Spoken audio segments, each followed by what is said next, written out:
MCave Mystery live stream once again, talking about huge activity in recent time and what went down. For some of you, you'll be familiar with. For other people coming in for the first time round, new viewers, they may not know.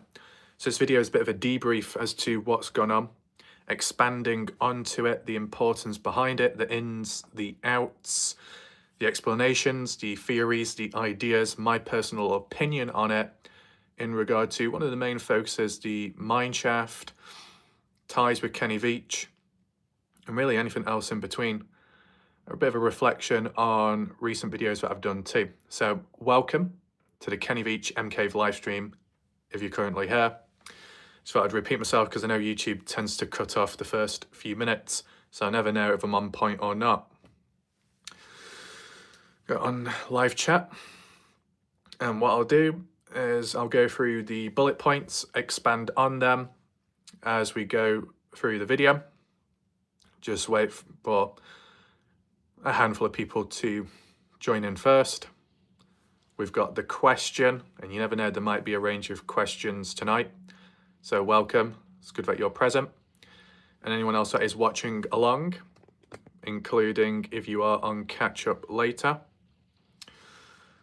So yeah, interesting times in the Kenny Veach case. As for the pacing of everything, just want to slow things down just a little bit, because I know things can get a little bit heavy and full on at times. So there is ideas, there's notes, videos that will eventually come. We've got Strawberry, welcome to the live stream. So yeah, there's a lot going on. Just want to pace it out because I know people may not be able to keep up with the schedule. Because I know a lot of people tend to be busy, very busy. So I don't want to rush anything, because if I go full force, if I upload too much, people aren't going to remember and just pass by stuff. We've got Shazza, welcome. It's good that you're here. Yeah. So just wait for a handful more people to show up. If you want to share your thoughts, any comments on the case, any questions to me, maybe, or on the case, feel free to do so. Especially with what's gone down in recent time. You had Driven X Adventures that we're supposed to be doing a second live stream, but that didn't end up happening. I don't know if there'll be a follow-up on that or not, because there were some points mentioned which were quite important. But yeah, I did a heads up earlier as for the timing of this live stream, just a few minutes late. Sorting some bits and bobs out. The question, I've always thought really Robin was an interesting character in the case. Fair enough. I mean, me personally, in the early days, if we're talking about the original Robin, didn't really think much of him. Just thought, oh, you know, it's another person in the case. Have a look at, see what comes about. And he really caught my interest when he started deleting comments or making them private. That feeling of a person when they're shutting down, that's what Robin was doing, but not psychologically, just physically moving on in other ways. And, you know, if someone's going to distance themselves, go quiet, run away, sometimes you want that closure. You want some answers, because too often what ends up happening, people just piss off and don't give any explanation whatsoever. And you know what? When you've got someone like the Catalyst, or once a Catalyst, answers are required. So if I can be the one at times to do that, even if I have to step up and be a Catalyst, should be used to it by now. If it can get answers, and then if it can be spread to other people, then maybe that can work. We got a person called Therapist. Welcome. Interesting username. And as a heads up, who knows, maybe later tonight I could do some psychology if people do have questions or if people want points made, because previously I did a poll on my channel, and the poll on my channel was, would you like to see psychological videos, how-to videos, when it comes to helping someone you may know of in different ways, different outlooks and perspectives, CBT, etc. So that can be done live on the spot. I've never done it before, but I am capable of doing so on the spot. I've already done videos on TikTok. I know some people wanted them on YouTube. I've not got round to that, but I can do it live on the spot. That's if people want it. And if not, well then I just don't bother. So let's just catch up with the other comments. Before you deleted or private again, true. That's why therapist, I've done my analysis documenting what's gone on recently, because I thought, you know what's likely to happen? Yeah, disappear again, whatever. Great, what good does that do? So, Crisp, smash the like, appreciate that. Shout out to Crisp, a little rocket ship. Therapist, I'm also going to try archive the other new videos the fake Robin uploaded of old Robin footage. Yeah, you can do that if you want. As for that original Robin, that hike, the original hike, I've got that on my channel as well, the analysis. So, you know, the more people that have it, the better it is. But of course, not everyone's gonna, you know, has to archive stuff. Got strawberry with the cat emojis. That's nice. What else do we have? We've got Casey. Do you think when people comment on his YouTube channel was a setup and make you think he gone missing and he knows the people in his chat?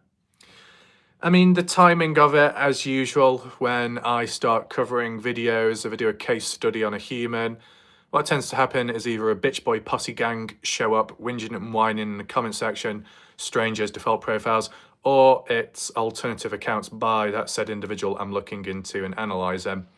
The timing of it is predictable, and at times humans are predictable. We've got Sweet Echoes. Good to see you. Welcome. Good evening. Nearly 15 people. That's pretty good, that. So I guess I can get on to the main stuff very shortly. But just to say very quickly, welcome if you are here to the Kenny Veach M Cave mystery. Major shocking developments in the case. A key location of interest, the mine shaft, covered up, well and truly filled in. Never been seen before in this case to that extent. Whether it directly links to Kenny Veach or partially, or maybe a different mystery, it's being covered up and it just doesn't look that good. And we can get into the arguments, debates for and against for what makes it, you know, unique, what makes it shocking, if at all.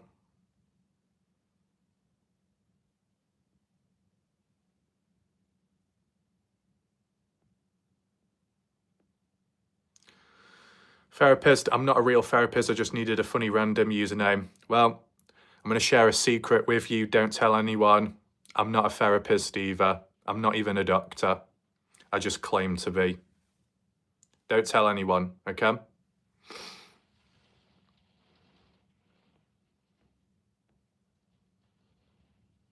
The question, what do you think about the supposed entity that was stalking Sean Horlacker in his hikes?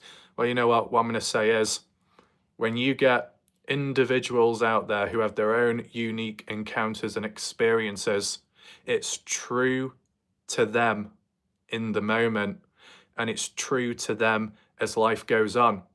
Just like how I had my encounter when I was a child in the woodland and I came face to face with the devil and it was laughing at me.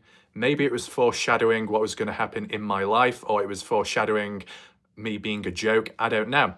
And the time and the coincidence of it all, maybe I'm cursed in life with all the bad that's happened. That's true to myself based on what I've witnessed, but I wouldn't expect other people to believe in it. So like with Sean Horlacker, I can understand why outsiders could be skeptical of his encounter. When you are the one to experience it, it's surreal, but it's happened. When other people aren't around to witness or see it, they're not going to know. And you yourself could say to them, you don't know what it's like, you don't know what it is, etc. But in this situation, it is unique. And the reason why Sean Horlacker isn't the only one to have heard footsteps. More specifically, if you're talking about nighttime, the dark, you know, You have Scott Natal. Scott Natal, same experience. Okay, he may have not panicked and he didn't think too much about it, but still, he experienced what Sean experienced.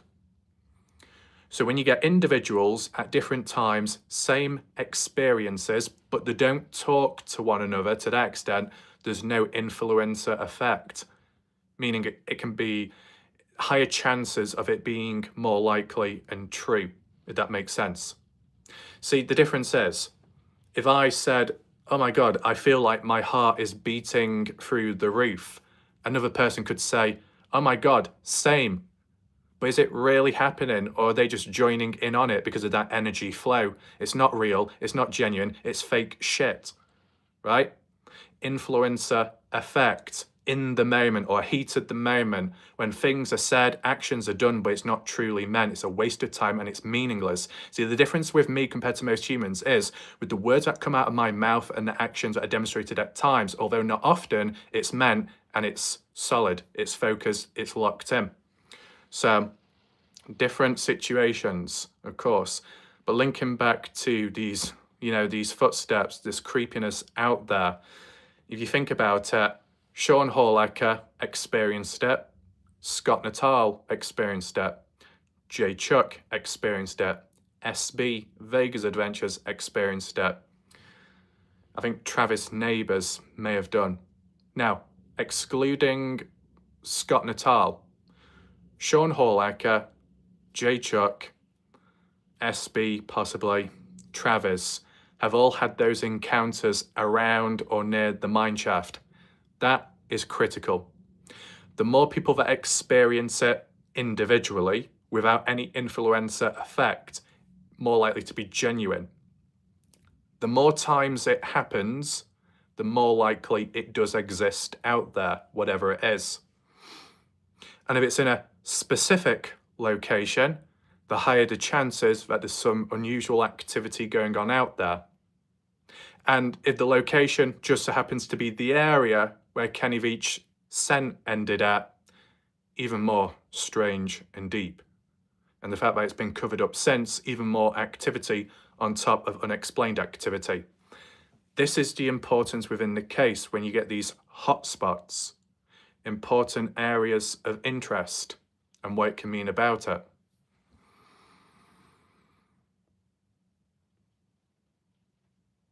Let me just catch up with some of the comments. But yeah, the question, no pun intended, good questions by yourself. Therapist, I heard that you were live and I wanted to inform you about it. Oh yeah, when I saw your video on Robin, I thought the same. Why the hell private a video? The thing is, it does get more frustrating with time because it's not just Robin. Everyone has their reasons, etc. Artari had extensive, interesting coverage on Kenny Veach. But ever since, all the videos have been made private or unlisted. For the sake of her safety, it makes sense. But you can understand it might be disappointing for some people out there. Jay Chuck, Jay Silverheels had some hike videos, which for random reasons they deleted or made private. Me personally, I can't be bothered to private stuff unless it's been messed up the video that I have to redo it, then yeah. But, you make something and then you hide it. You do something, then you hide it. Fuck the mixed signals and messages. That's what people do, messing around too much. I can't be bothered messing people around. Maybe my standards and just who I am, I'm too innocent for this world and in other areas, and I'm not even from this earth, probably don't belong here. But in terms of the case at hand, an important time, you don't want the roller coaster effect where you get people's hopes high and then drop low. All that does is create trust issues. All that does is create instability. All that does is create uncertainty. And who the fuck wants uncertainty and instability? It's pathetic. So there's times and moments where people will have to do what they need to do. But, look, I've been threatened and things have happened and I've tried keeping the videos up as best as I could. And for most part of it, it's been okay. So then people can look back. Nothing worse than doing a video and then hiding it and then telling people to believe or trust in it when they can't see it for themselves. What good does it do? Put all that effort and time into doing videos to then just take it all away afterwards. As said, there'll always be exceptions. But then other times you just think, what's the point? Why do people even bother in the first place? And it doesn't just have to be with videos, it could be anything. Problematic people can apply to those that get invested or with something or someone you think, okay, where's this leading to? Nothing, nowhere, videos retracted, presence gone, pissed off. What was the point? What came from it? Nothing. But if I say, I'm here to cover the case, to spread some awareness, doing it out of personal interest, learning along the way, seeing what can come from it, pretty simple, but it shows. But how often do you see that on YouTube in general?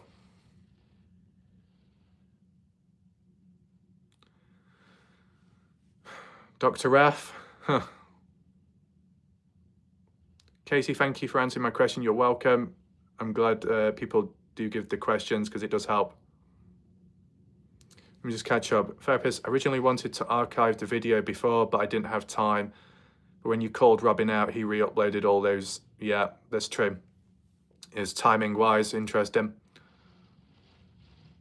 So I did the thing, you know, I had time that day. Fair enough. Strawberry, very good doctor. Well, I try. Good point of view. Appreciate that. Mineshaft is kind of anomalous in these terms nowadays. It is the most activity out of everything in the Mojave Desert. I mean, in fairness, yeah, you could say that now with what's recently happened. The other contender is Picture Canyon. There's a lot of activity going on down there. So therapists, I can refer to Picture Canyon in a second or so just to, you know, highlight why.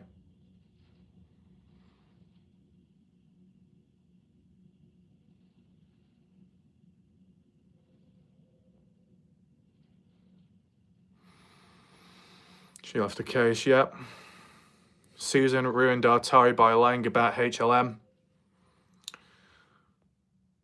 We've got Jeff Clark, welcome. Imperial Rick, welcome. Another thing is that the reason I had to archive Robin's height video is I see nothing wrong with it. It's just a height video, not entirely God levels have been in there. The flat top was there.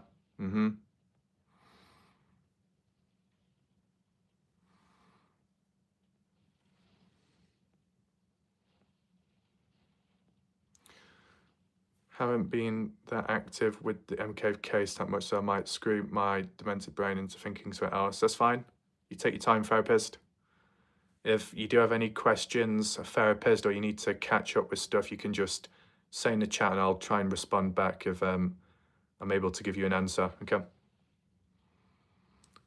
Question, who do you think left a comment on Kenny Veach's video saying not to look for the cave? If that's the one by Raf, Strawberry says, Raf, is it cement or gravel put into the cave?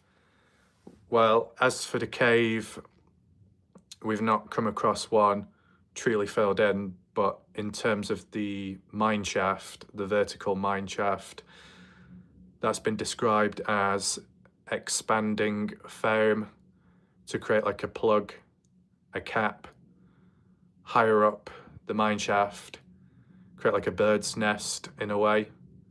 It hardens, however, exposed to sunlight and temperature, it can degrade, break down. So soil and dirt is placed on top to fill it in and to preserve it.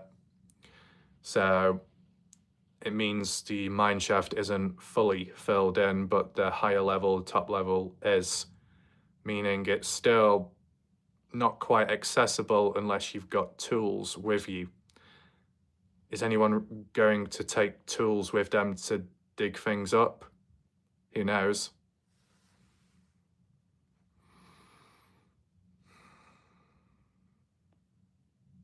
There we go, we've got Travis Neighbours. Good to see you, welcome. Robin's flat top is much, much smaller than Silverheel's flat top. That's we've got Hood Boys. Good to see there, Hood Boys. Forgot to say, I don't know if your profile picture is of like a cartoon style of what, a rapper, I don't know, but the profile picture looks good. No, apologies about the sound in the background. That's just the rain hitting the window, that's all. Okay. So with 30 people watching, that's obviously good to see. And speaking of the questions, tying in with the mine shaft, I will tie in with my points right now. If you still have questions or thoughts, you can share them, of course, in the live chat, but I'm going to get on with some stuff here.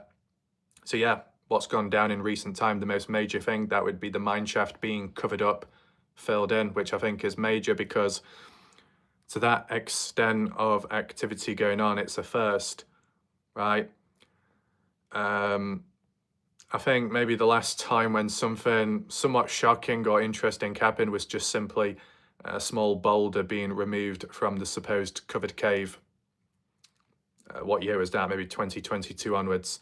The only other thing was the supply cache near the mine shaft, which J Chuck documented in 2024, but that was explained, cleared up by, I think, Outpost Mojave or another group that did it just to look out for other hikers that might need supplies when out there. So it was done in a positive way. So I wouldn't say it's major anymore, but when Trace and get back, talk about major changes to the landscape, the environment, access, entries, fill-ins and all of that. When you talk about supposed filled-in caves, we've not really seen the process of it. We've not seen before or after. The mine shaft, though, we have seen before and after, and even up to present time, just a bit before, Travis Neighbours being the one to capture it last, before filled in. And also when Travis was panning the camera around, there's quite a few planks of wood about. I'm not too sure if they were in the same exact position as they were many years before that, but yeah, there's changes.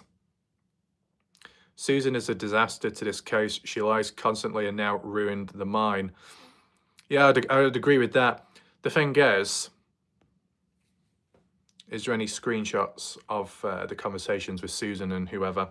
I wonder. So my personal thoughts with the mine shaft fill-in. Thanks, Warlike Raf. It's a cartoon style of a rapper. His name is Lil Peep. Yeah, I've heard of that name. I think the purple/pink is quite aesthetic. Stands out. And even though it's a small profile picture, because that's how YouTube is, it's very clear. Yeah. My profile picture is so basic. It's one of those things where with my channel, you look at the background channel art, it's dark, it's rough. It doesn't need to change. It's perfect. As for the profile picture, yeah, I don't know what other profile picture I would use or what I would do. I don't think it would really make a difference, to be honest.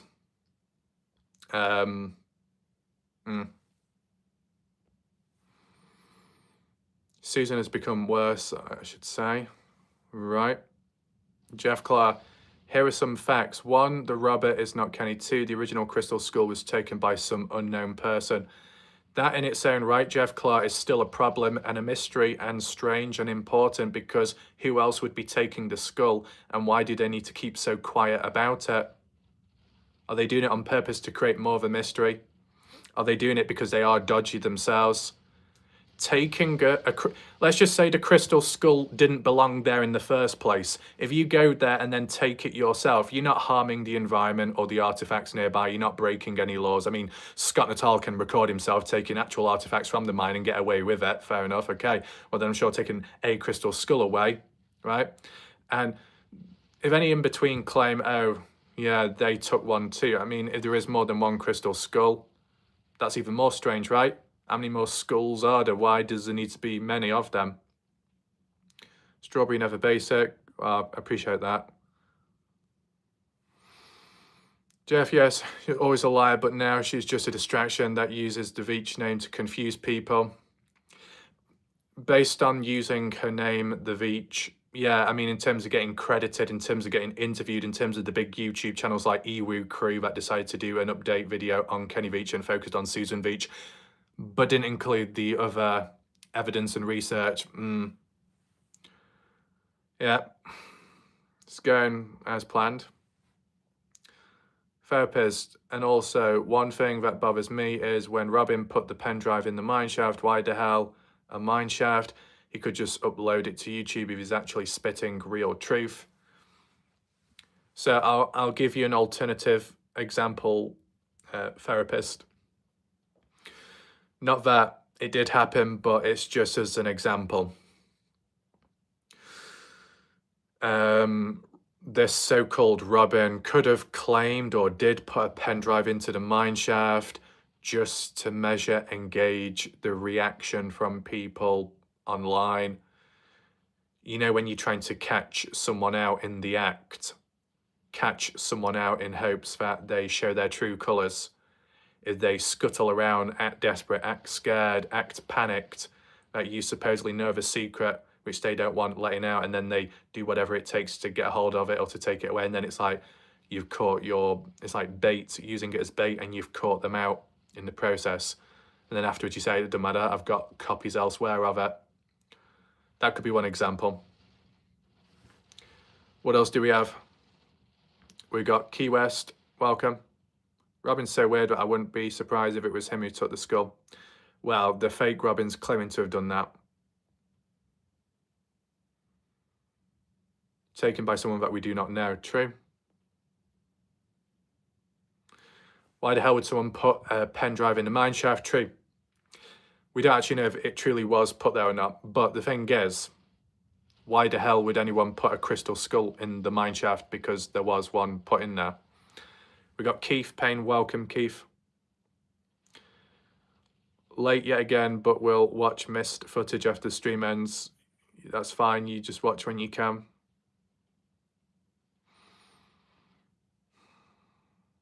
I don't believe that the person is Robin in question, but someone employed the mass. Waiting his time, maybe. What concerns me about the original crystal skull is if there was a note under it. I mean, would you expect a note under a crystal skull? I mean, if you had a pendant, a necklace with one of those like little heart-shaped things or whatever that opens up, there could be a message in that. But as for a crystal skull, surely you'd expect some paper underneath it that prods, sticks out the corner. You know what I'm saying, Jeff? If there was a skull, something underneath it. If the original search missed the skull, they also missed a possible note. I don't believe that Robin had planted the crystal skull in 2015-16. I don't think so either. Probably was there itself, but I'm probably sure it was left behind. Ordinary crystal left in the mine that happens to resemble some skull. I mean, it's a bit of a coincidence because, you know, you see the sunken eye sockets, you see like the jaw, the definition of it all. It is rather strange, to be honest. But yeah, the mineshaft being covered up is a great shame. It stops possible additional searches being done if there was ever a need to be. You know, if you used to look at the mineshaft in a different light or a different perspective, it's just not possible now.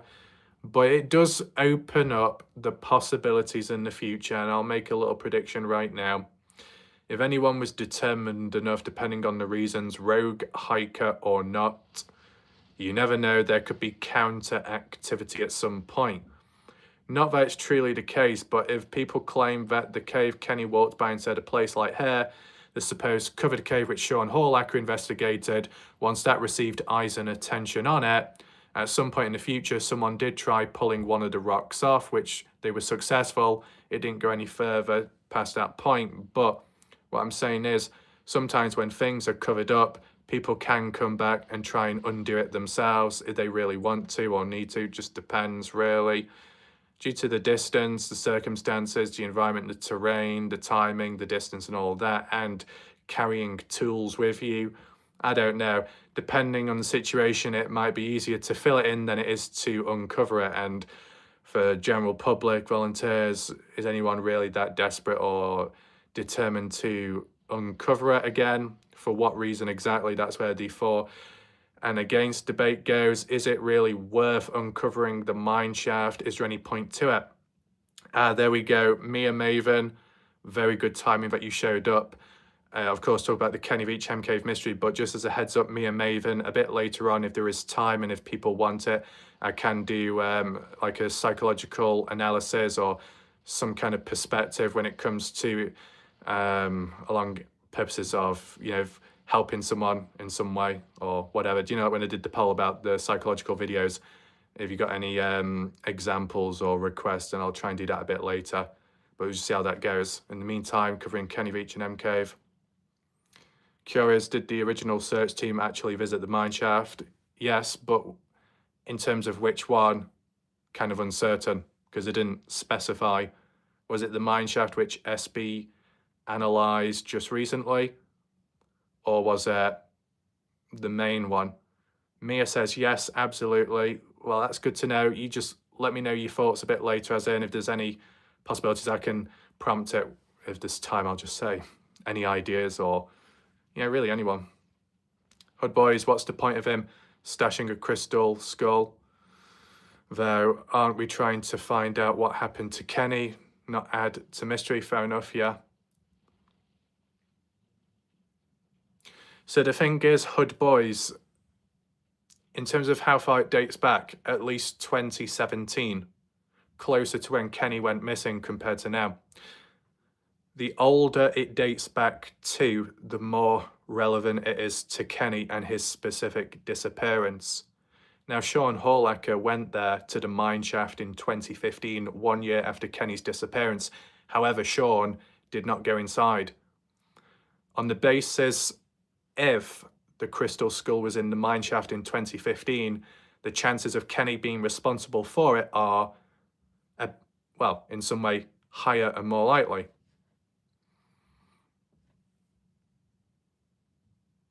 Crystal skull could be a flag saying, look here. Exactly, Jeff. That's what I suggested previously. Oh yeah, I didn't follow it up, Jeff Clark, but in terms of your comment and response to me in the Sean Horlacher situation, all I was responding to at the time was as a fact, and that's all, as an observation too. I heard about Sean Horlacher in 2020, but I heard about the Kenny Veach and Cave case in 2015 by other YouTube channels, and that's just how it was. If someone actually visited the mineshaft in 2015 to look for Kenny, I wonder if they came across the skull. Well, Sean Horlacher went out there in 2015, but did not go in the mineshaft, so you don't really know. I remember a couple of guys went to the mineshaft in 2015, or am I mistaken? Yeah, so therapist. 3 guys, one of which was wearing a white t-shirt, short sleeve, had a bit of a beard. They went in 2018. They've got a YouTube channel called Off the Trail. That's when they went out. So, yeah. But in terms of when they uploaded the video of that 3 years ago, when they went out was in 2018. But when they decided to upload the video, they uploaded 3 years ago from right now. Just so there's no confusion. It's kind of like Kenny Veach. Yeah, Kenny did his recorded hike in 2014, but did he truly do that hike in October? Or did he choose to upload it in October? Mia Maven, psychological effects due to prolonged trauma exposure. Mia, oh my God, Mia. Sorry, I don't know why I'm like that. The thing is, how does Mia manage to type all the right stuff, you know, on the same wavelength as me, or in terms of what I'm going to say next or suggest? So what I will say is, Mia, that suggestion, what you put, is exactly what I'm able to do and exactly what I will do later. So let me just write it down just for a second, because it's extremely important. Just give me a second. And you never know, maybe doing it live might be more helpful to some people compared to doing it pre-recorded. it allows people to take it in live and then slow down in between, because if I'm talking about it or explaining it, it might get too much or it might get a bit too complex. So things can be just slowed down just a little bit. Or if someone's got a little question and says, oh, but what about this and what about that? Then I can slow it down and refer back to previous stuff.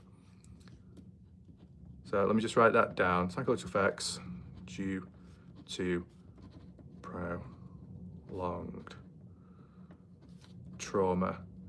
See, I have tried it on TikTok, and let's just put it this way. I don't think people can be bothered watching my long videos on TikTok, and I don't blame people because the platform is meant for short videos.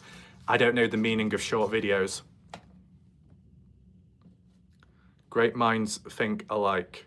I guess so. Mia, the Raven Maven. I don't see how the hell he would have gone back in 2015 or 2016. Oh, therapist, you talk about Kenny Veach. We got Larry, welcome. Travis, I noticed I've been getting a lot of your older MK videos recommended to me since you've been doing more live streams. Well, that's really good to know, Travis, because YouTube doesn't always recommend my videos, to people. So if live streams is a way to do that, then that might actually help. We've got 44 people watching, that's really good. OGL, hi there, welcome. No one knew that the Veachers owned a Crystal Skull store back in 2016, exactly. For me, I knew of that Crystal Skull Enchanted Forest healing store bollocks stuff 2020 or 2021. Look, hey, Jeff, I think this is important. If you think about it, Jeff, the only reason why Susan Veach appeared and showed up is because of the video that I did. So I'm sorry, Jeff Clark, for causing you such distress and PTSD from Susan, because my video about the CCTV footage break-in is what started it all and brought in the wrath of Susan. So sorry about that, Jeff. Travis, is your TikTok just wall-like wrath? I think it is. Well, what I'll do, Travis, I can either comment on one of your videos or can reach out elsewhere. I'll reach out elsewhere, Travis, and I'll provide to you the link to my TikTok. It's nothing special. I mean, it's a bit all over the place. At the moment, it's just lots of gameplay clips of Battlefield 6, but then lower down, it's of the Kenny Veach case, it's of the Dylan Rounds case, the Noah Presgrove case, lots going on. Kenny Veach short clips, summarized videos on Kenny Veach just to set the tone. There's, I don't know, ASMR, there's ambient dark whistling ones where I'm in an abandoned building in the darkness by myself doing, well, stuff. Sounds dodgy, that. So, yeah, there's, I think with TikTok, you don't get punished for changing the stuff. The algorithm doesn't punish you for changing the content about. So you can do that. It should be fine. Exactly. I'm the one who sent you the GLP link. Remember, that's true, Jeff Clark. I'm just keeping up with that. I keep getting asked what GLP means. I cannot explain without getting deleted. GLP means godlike productions, just like godlike wrath. Maybe that's what the website should be called, godlike wrath instead. I'm sure that will trigger a few of the people over there. GLP is a war zone. J-Chuck has been insulted many times over there, and I think the worst insult that I got from the big boys was, God, this guy's boring. He sends me to sleep. Okay. Variety creator. Yeah. So if I had to summarize it, Travis, in terms of what I have done, true crime, heavily true crime, mysteries, missing people cases, gaming, reviews, psychology, ASMR, narration, music, creating music, I've created ambient war horn sounds, in which one of which was used in a small Indian film. Nature, some wildlife, some photography. There's a bit too much, a lot going on. Raf is everything at this point. Maybe. Silverheels expert. Yeah, definitely. I created the book, The Chronicles of Silverheels and the Claw Wars. And I'm sure it's going to be a #1 seller at some point.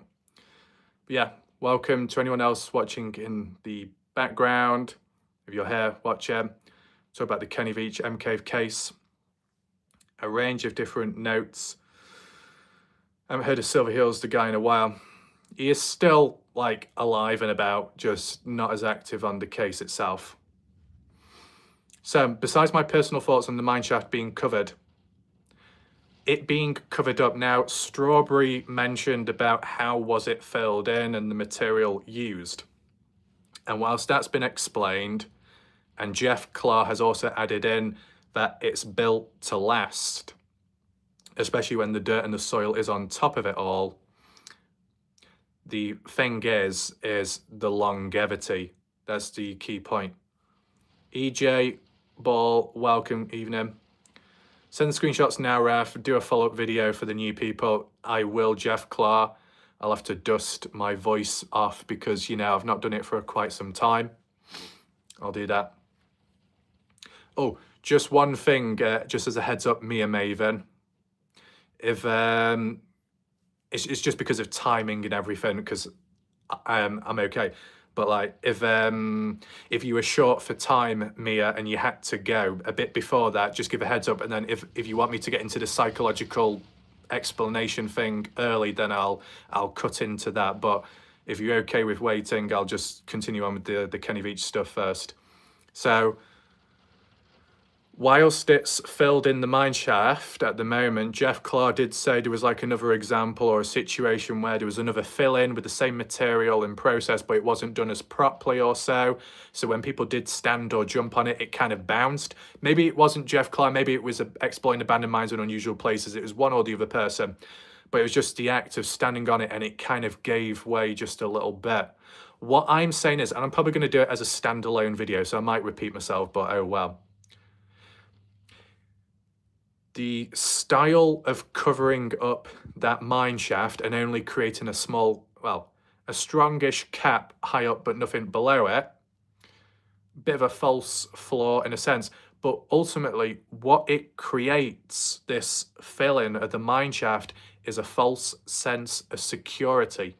You look at it and you might, if you don't have the knowledge, you might think, oh, it's filled from top to bottom, so I can just stand on it and nothing will happen. But ultimately, it's not filled in all the way. So as strong as it is now, over time, it's going to weaken. And even if that does take quite some time, it's going to happen. It's inevitable that it will become structurally weak.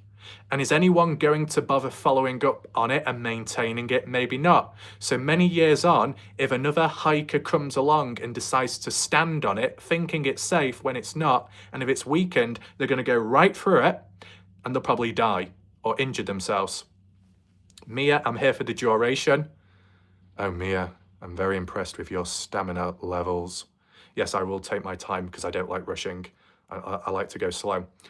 Just Me, I sure hope we can find Kenny Veach. Welcome, Just Me. It's good that you're here.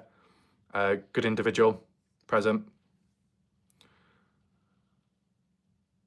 We've got John Lammy. Hi, Raf. Welcome, John. It's good that you're present again.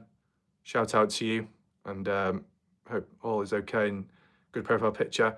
OG, my therapist suggested watching Walleye Raf videos to assist with my insomnia. That's interesting. When you say that, OG, it's only because I don't know the situation. Is that like a genuine thing that your therapist actually told you to watch my videos, or is that like a light-hearted thing that... I mean, if it's real, then that's obviously really good. But of course, we've got a therapist in the chat, so they'll know exactly what's going on.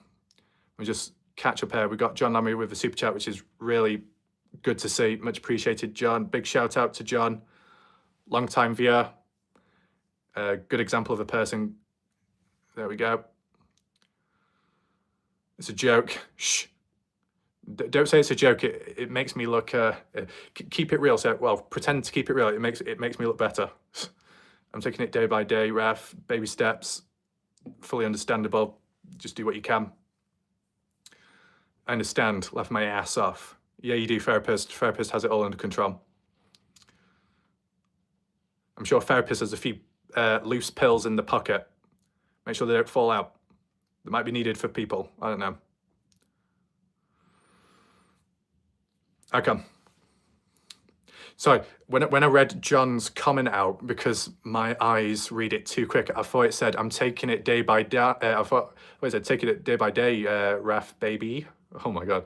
The way I read stuff. OG, do you look into Dylan Koshman from Edmonton? I sent you an IG about the case. Oh, not at the moment. I'll take a look at that when there's time. Yep. Okay. So I'll give an example. I'll do a video showing like example photos, but I would argue and say that I think it might have been 2022 onwards when Jay Chuck was out there, and what he caught on camera at the mine shaft was it was completely covered with loose planks of wood. I know that still can create the false impression that it's safe, and if you step on the planks of wood, if it snaps or is rotten, you're going to fall right in. But if there's only a few planks of wood and you can see the gaps, you can clearly see that it's covering a hole. People with common sense that see that in daylight will think, oh, it's a bit dangerous. I probably should walk around it. I probably shouldn't just stand on it. So with that being in mind, you're going to be careful. If you see something completely filled in or covered, you'll be led into a false sense of security and thinking that it's safe to walk on and to stand on. And I know some people could say, who in their right mind would be standing on top of a mine shaft entrance anyway, a vertical one? You just wouldn't do it. Well, some people do. Driven did, just to demonstrate that it was filled in. But what if someone tried doing that in the future when it became structurally weak underneath? It's going to give way, you're going to fall through. I think it's better seeing an open hole in daylight than seeing it completely filled in and structurally weak. Because common sense would make you think, well, if it's not filled in and it's open, it's dangerous. I best not walk too close to it. If it's completely filled in, you'd just be thinking, oh, I probably can walk up to it. I might even put my foot on it, and then something can go wrong. If flying drones in that desert was legal, looking over places wouldn't have been a problem at all. Well, I don't recommend it. Fair enough. I mean, one YouTube channel did use a drone and they got away with it. There wasn't any problems, but you know, it's that situation where if someone else tried it or you try it again, it could backfire. Drones over the city, they should patrol areas. Right. So, in terms of the mine shaft being filled in, do you think that it covers up secrets? Do you think that secrets have now been well and truly buried and hidden away for good? Yes or no? Okay, it appears that Kenny Veach isn't down there, at least when, you know, going down to the bottom and hikers looking about, there's no sign of Kenny or indication. But as for the crystal skull, that's a mystery. That was once down there. Has it been hidden away for good? Well, the act of someone taking it has made it odd and more of a mystery. Just in terms of the original location, the origins of it, I think that if you're trying to trace it back to the origins, source it back to where it originally came from, you can put the argument across and say, yeah, it has been hidden, covered up, because you can't return back to origins anymore because it's filled in. So even if it's no longer there, you could still go back to the mine shaft and go inside just to visually try and understand as to why it would be there of all places and what's really going on. Yeah. Welcome to anyone else that's joined along. Got 50 people now watching, which is really good to see. Lots of huge activity. Main one being the mineshaft being filled in, meaning it can't be explored anymore. And that's where Kenny Veach's sent at the max ended up at, as well as his coins and phone. Some people believe that Kenny Veach somehow fell into the mineshaft. Other people believe that Kenny Veach explored the mineshaft and then there was a cave in or, a fill in or something. Or there was a bit of a collapse and then he was trapped down there, or he ended his life down there, down a tunnel passageway. Either way, the mineshaft's filled in. So for those that think that Kenny's down the mineshaft, he's well and truly buried and the secrets are covered too. And that could be the origins of the crystal skull. It can be poor Travis Neighbours baseball. Rest in peace to Travis baseball. Never to be seen again. We'll have to start a missing baseball case for that at some point, Travis. I think it was filled up to deter the untrained, unprepared hikers who go out there and either fall or endure heat stroke or get hurt. That's a fair point, Mia. But this is what the strange thing is. This has happened from October 2025 to November 2025. In a small space of time, people have been hiking to the mineshaft, just simply to the mineshaft, from 2015. It's been that long. Not lots or huge amount of hikers that have gone, but enough people, and those that have returned back again. And a handful of people that have gone inside of the mineshaft, including Scott Natal, who was the first and I think only one to climb down that broken ladder without any safety gear whatsoever. What I'm saying is, there's been more than enough time for the DNWR to pull their fingers out and do what needs to be done. But has there ever been a time in the past where someone directly contacted them about something that needs to be filled in? Probably not. So Susan is the catalyst and the turning point behind it taking place. Why would Susan be so concerned about a mineshaft, which people have been to since, when it's already happened before in the past and Susan didn't take any action whatsoever? Unless it's because of the Robin situation and Susan believes that it will attract more to go out there and it could go wrong. Well, I get that, but I think Kenny Veach's sent ending at the mineshaft is screaming more than enough to encourage people to go there for the first time. People thinking, well, if the scent has ended, the phone, the coins are at the mineshaft, he has to be inside, so we have to go there ourselves, and it'll encourage people. And that was from 2014.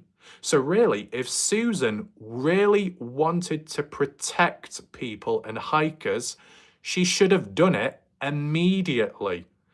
You can use the excuse and say, well, Robin was willing to put the pen drive in the mineshaft and that was going to encourage untrained people to go out there and get hurt, and I don't want to see anyone hurt. If you don't want to see anyone hurt, then why didn't Susan Veach report it to the DNWR back in 2014 after Kenny's disappearance?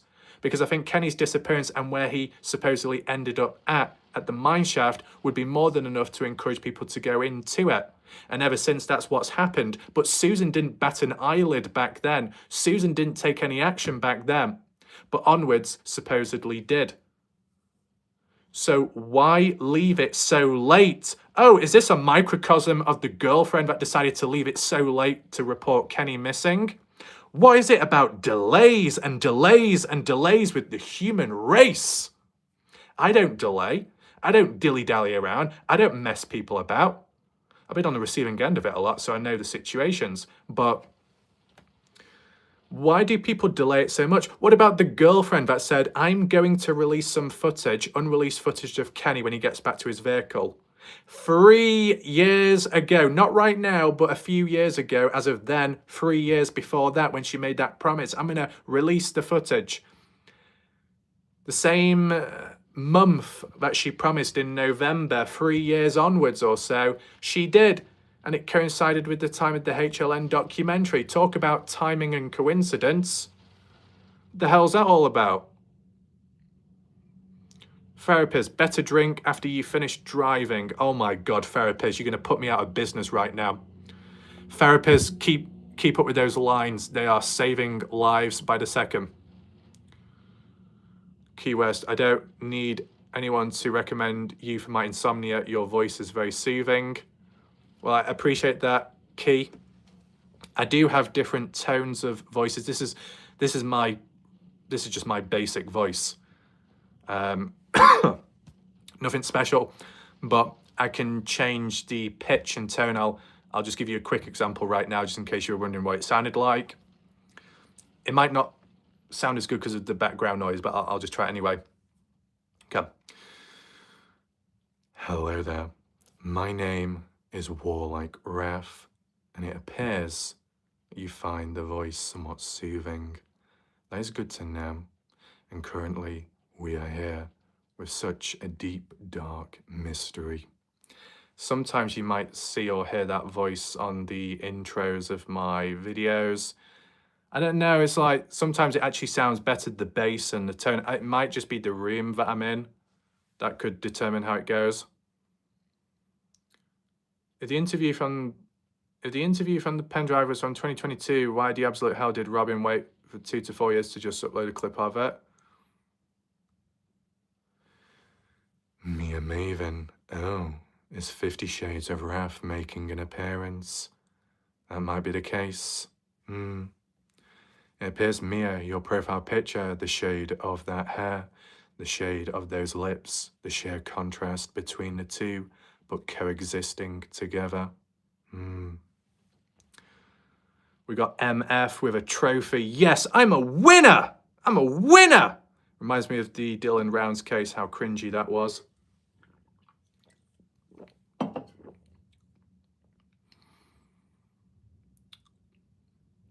Just catching up. Okay. So in some ways, I think secrets, potential secrets at least, have been buried with the mineshaft, and that's very unfortunate. Just even the opportunity of talking about the underground tunnel networks and the possible fill-ins there, how it could link onto a military base or lead towards military-controlled land, and considering that it's an area that the military wanted to take over anyway, the land proposal takeover, who knows if they had plans with that mineshaft or beneath that deeper. You never know. So we're taking that all into consideration. Yeah, I'd say secrets have been covered up. Will I still do videos about the mineshaft? Yeah, I might as well, because if at some point the mineshaft was uncovered or dug up, then maybe those videos of mine can reapply. Mia, true. I am diabolically pale ginger minus the red lips. I stick with Moave. I don't know how you pronounce that. You might describe yourself as pale, but in some ways pale, clear, pure like your presence, pure like your soul. I don't know if that sounds positive or not, I don't know. Anyway, where am I going? So, in terms of the mineshaft being covered up, does that mean it's the end of the case? No. Soul is dead? No, I wouldn't say that. The complete opposite.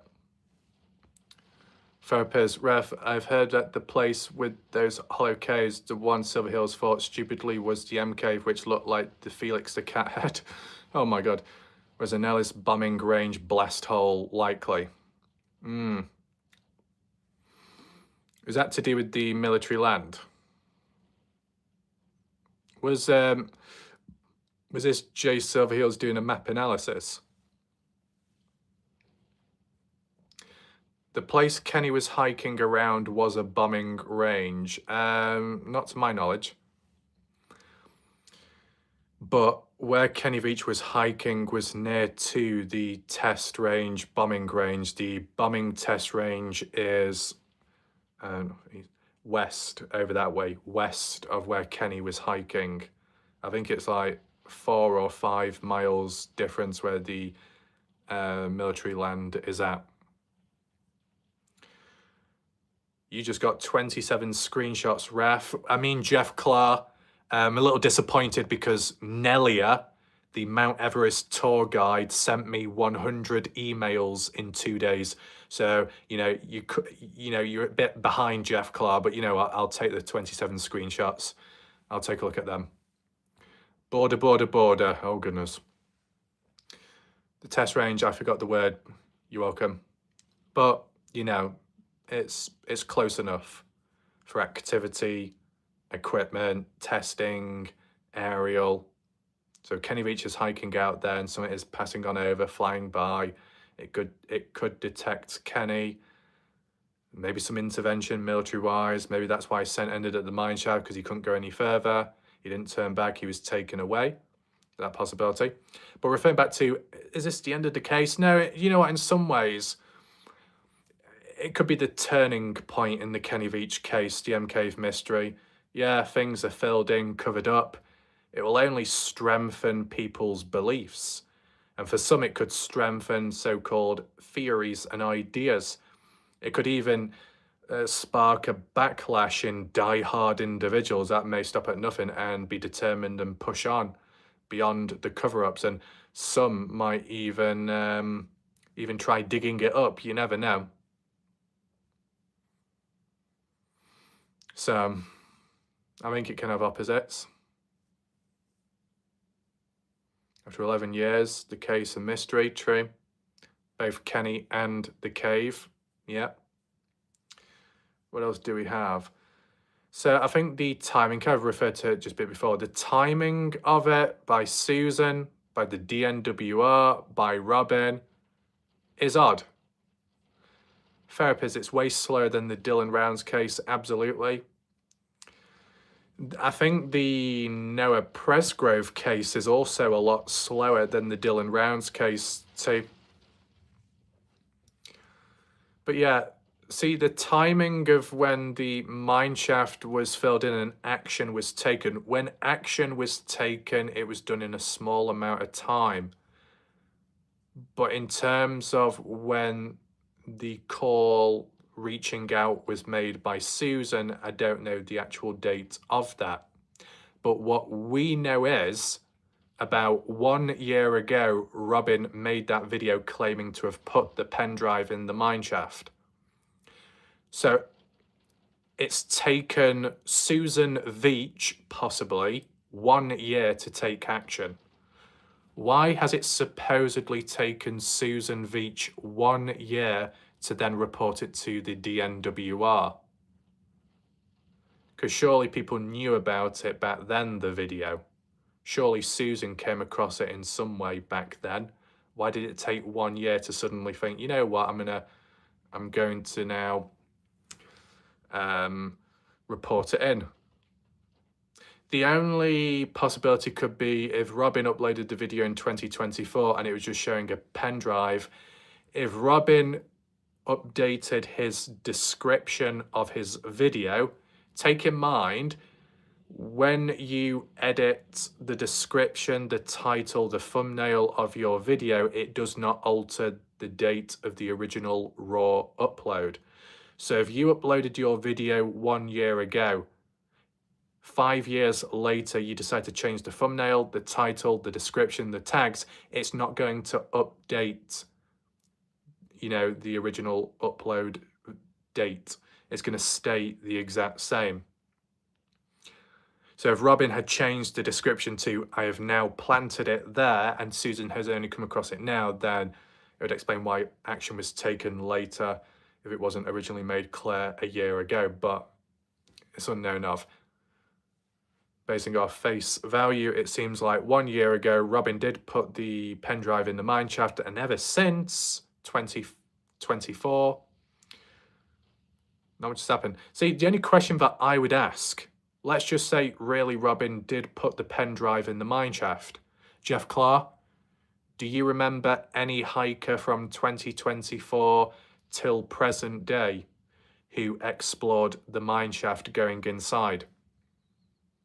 People have been to the mine shaft since, but how many people have gone inside of the mine shaft since November 2024 onwards?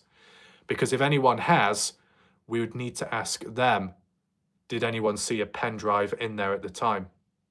Jeff, not that I know of. That's what I'm thinking as well. It's unfortunate, but you're not going to know. But you know what it does go to show? Susan supposedly reporting it into the DNWR because of what Robin claimed, how it could encourage people to go out there. Well, that's 1 year ago. And 1 year ago from now, as like what Jeff and me say, we don't know or can't remember anyone even going into the mine shaft since. So really, what Robin did and that post he made, it failed. It failed to encourage people to go out there searching the mine shaft because supposedly no one bothered. So it was pointless at the end of the day. There was no need to report it in. You know, what's going to happen next? Someone says, I've planted something dodgy in Joe May Canyon and Picture Canyon. Is Susan going to go running to the DNWR and say, oh my God, we need... let me do the voice. We've got to make it accurate. Susan Veach calls the DNWR. Oh my God, can you please cover up the whole area? Can you get the military intervention to come on in and fill it all up and take over, please? Oh my God, yeah. Is that going to happen next?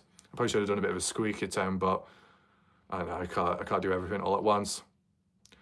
Mia Maven, the doors were slammed shut. Whoa, hold it there, Mia. Don't be talking about doors when I'm present, because they will not be slamming shut when I'm about, because they'll be ripped off.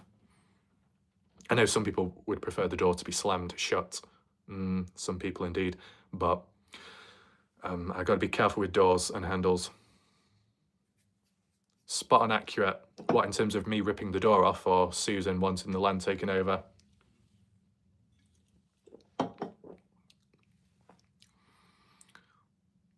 No one's going to waste their time finding a drive in a shaft. That's true. Some people may go there for other reasons and then on the sideline look for a potential pen drive. It's just like how, well, Jeff Carr did it for a primary reason. But SB Vegas Adventures went to the Robbins Canyon in recent time, not just for the rock anomaly M symbol, but just in general to document the area. So you can go somewhere, have a side project, something on the sideline to consider whilst doing more of an ultimate goal whilst out.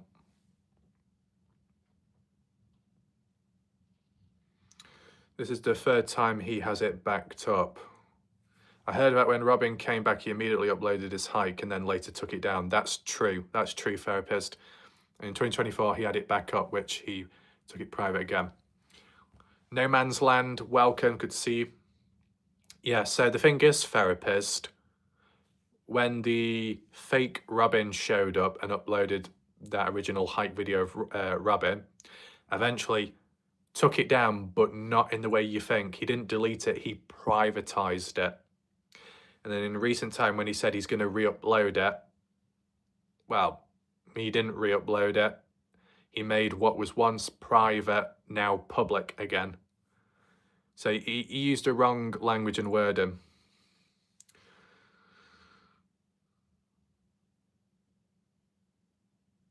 Predator or someone who'd attack someone who comes to the desert. Yeah. Rogue hikers. One's on the lookout. Now, better to go on a different day without nobody knowing, but Robin had given an exact date, so I'm assuming only one went out there. The thing is, when Robin gave the date of when he went out there, he did not give the date before going out there. He gave the date months later when reflecting back on it, so it wasn't like being followed out there. SB Vegas Adventures, welcome. It's good that you're present. So in terms of Driven X Adventures, some of you may know he did a live stream recently, the one that actually documented the mineshaft being filled in. But on top of that, Driven X Adventures actually had a second live stream scheduled, but it was then taken down or it didn't happen.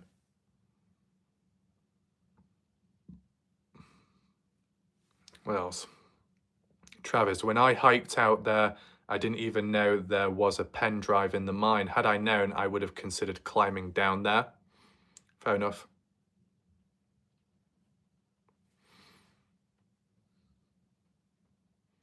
Shout out to Glenn. Really, at this point, Robin has no bearing on the case. He is a distraction. A possible distraction, but an important distraction to observe and document, to highlight abstract, problematic, idiosyncratic behavior by people, to see if it aligns with any previous behavior in people, and so on.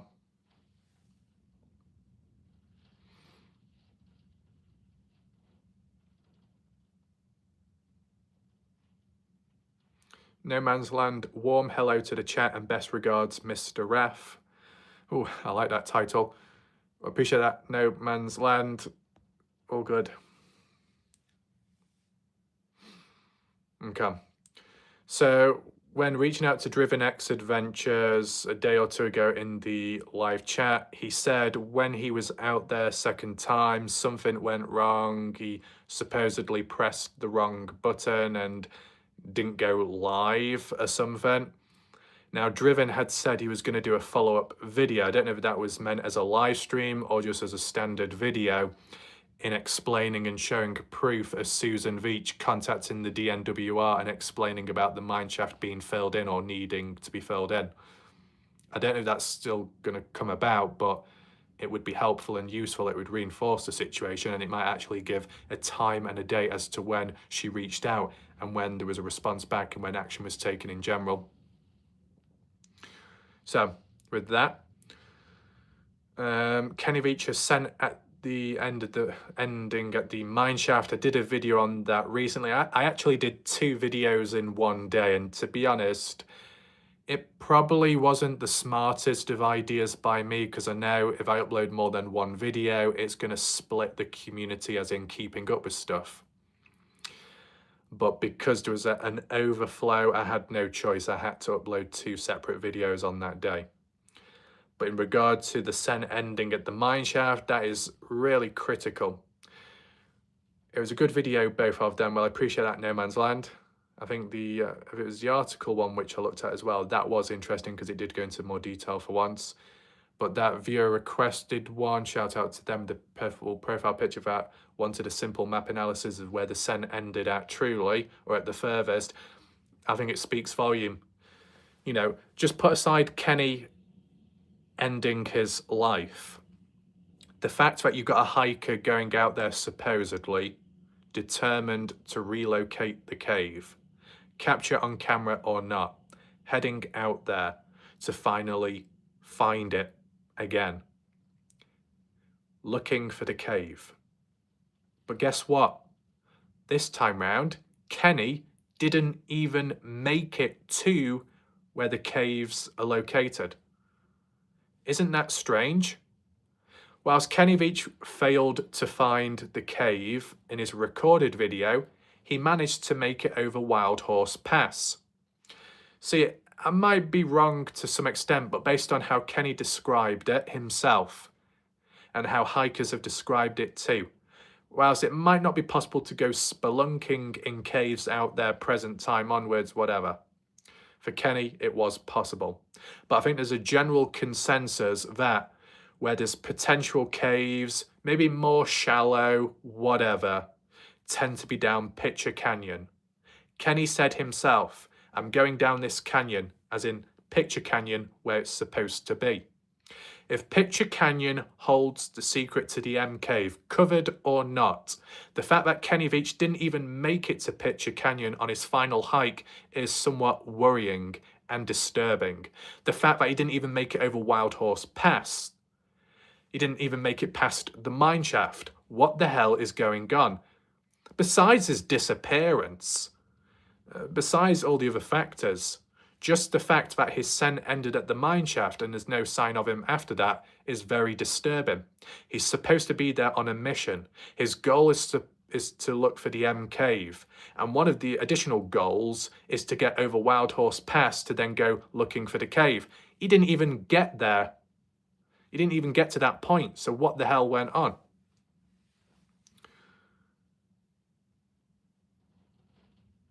What else?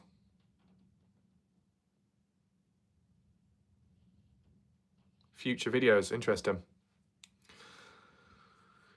So I think it's a huge problem about the scent ending at the mine shaft, because yes, you can highlight maybe he double backed on himself, and that would reinforce being picked up by someone staging a disappearance. And if he hadn't turned back, then he must have disappeared at the mine shaft into thin air. One or the other. If Red Rock Search and Rescue haven't been honest and that the scent parted elsewhere in other directions and they not told us about it, we can't be to blame for that. We can only base it off what they've told us. If Red Rock has additional information about the search, which could indicate other areas of interest, well then it will be acknowledged. I'll do an analysis, but they keep the lips very tight and shut, so what can you do? Can someone else carry their scent all the way to the shaft? Technically, yeah. But, I mean, sometimes, well, I don't know if they do it all the times, but at times to get the dogs familiarized with a specific scent of the said missing person, they might get another top, another piece of item which resembles Kenny and has his scent on it, put it near the dog's nose to familiarize itself, and then get the dog to then go searching for a scent that is similar or is exact and go in a direction. Another person could have some kind of odor of Kenny Veach on clothing and lead it up to the mine shaft. But won't it leave the scent behind of another individual? Yes, but if that dog and the search team aren't looking for that other individual, they're not going to familiarize themselves with that other scent. So that probably will be neglected, maybe. Possible. Scorpio She-Wolf. Did I say that correctly? Scorpio She-Wolf. Interesting name. Ooh. Welcome. I've been curious about this case for years. Does anyone know the condition of his phone? When found, did law enforcement search the contents of his phone? Well, they've remained very tight-lipped about that. We don't know the condition of Kenny's phone, whether it was broken or not, whether it was slammed down or gently placed down. If we knew, that could reveal a lot more possibilities as for the situation Kenny Veach was in at the time.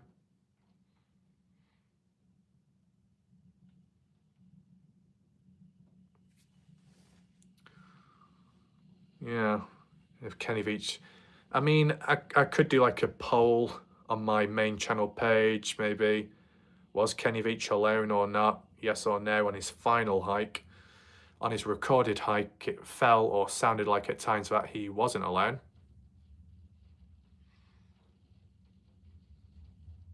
What else do we have?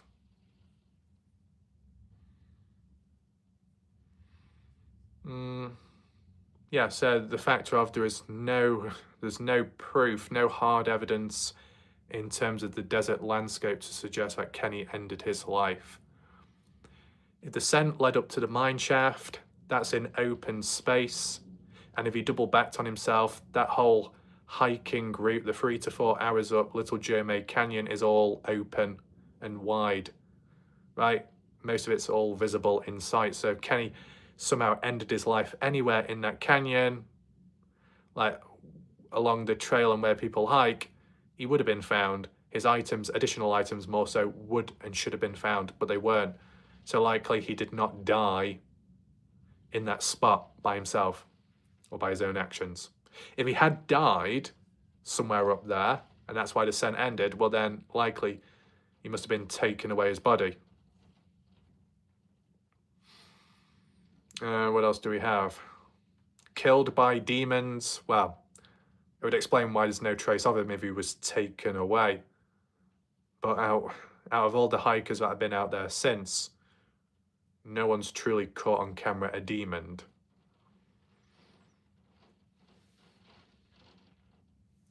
Behaviour during the interview at the shaft was very, very noticeable. He kept looking behind the camera. I'll have to take a look at that. The thing is, no man's land. What was more telling was once he made it back to his vehicle in the unreleased footage, his mirrors on his car were angled so you couldn't see the reflection of what was behind him. And even when Kenny walked up to the camera, taking it off the tripod, he put his hand over the camera so you couldn't see what was beside or behind the camera tripod. You know, like when I'm doing my live stream and I put my hand over that as I'm repositioning myself, I do that for privacy reasons, just because that's what I do. So did Kenny Veach do the same thing? Angling the mirrors of the car, so the only reflection that you can see is of the sky and not what is behind. What was Kenny Veach trying to hide?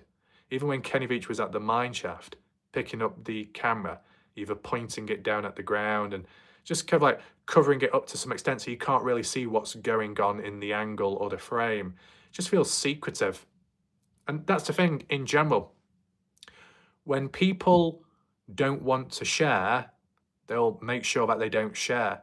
When a person, whether they trust you or not, doesn't want to, sometimes it can be noticeable. There's nothing you can do about it. It is what it is. But in the situation with Kenny Veach, what was he hiding? Ramus, welcome. Have you looked at the videos Aquachica did on Kenny? He went out a few times looking for Kenny, even sending a GoPro down the mine shaft. He also gone a few times looking for the M cave. I looked at some videos, but I noticed that Aqua actually walked right past and ignored the hotspot area of the supposed covered cave, the keyhole cave, the M-shaped cave, the Jeff Claw M-shaped cave, which no one else has spotted since. It was a shame that. There's a lot of activity down that area, and can't remember. Was it Therapist or someone in the chat that mentioned about, the mine shaft area is the biggest spot now for, hotspot activity? Well, as I said, the Picture Canyon area is just as hot and active, or was, and I'll break it down to you right now, the reason why. It's where Kenny Veach dropped the biggest clue and hint, an area on ground level, kind of like right here, where a supposed looking cave, which supposedly looked to be filled in, was present, and then later activity, years later, of a rock being moved from that spot by a human, but no one ever coming forwards. Strange activity. The fact that in that same area, opposite, adjacent to that supposed covered cave, you got a weird shaped cave, which Kenny Veach looked at and said, looks like, did not finish his sentence. What did it look like? What did Kenny see, but he didn't finish his sentence to? He said, nope, I'm not going up there. And yet later, a bit on, when passing by Skull Canyon on the right, Kenny said, you can go spelunking, and I've been in all these caves. If you've been in all these caves, then why did you not show yourself going into one just before? Why did you say it looks like, and then walk off quick? Was Kenny scared? So that's another example. As well, the Keyhole Cave, a hole in the shallow cave rock wall. What goes beyond that hole into the mountain? Unknown, it's pure darkness. How deep does it go? Is it a spying hole? Sean Hall-Ecker thought, and at one point I did, a reptilian eye peeking through that hole when Sean was there, 2016. Went in, looked like there was an eye looking through the hole, then it disappeared quick. Weird activity. Besides that, Picture Canyon a bit further down, paranormal voices, whispers, follow the red tape.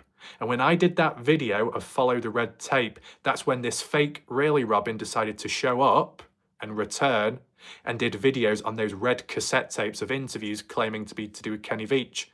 So it seems like when I did my first video on the break-in of the healing store, Enchanted Forest, on my YouTube channel, I was the one that brought Susan Veach into the case, and that triggered the reaction. And that when I did the video on Follow the Red Tape, the paranormal voice caught on camera by Kenny Veach in 2014 of October down Picture Canyon, that's what encouraged the appearance of the fake Robin showing up.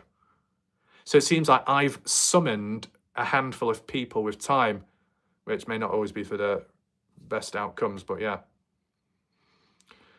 So in terms of activity, oh, and let's not forget Jeff Clark going through that area the opposite way, upwards, somewhat east, and in that area from the cave to further on around the bend on a hill.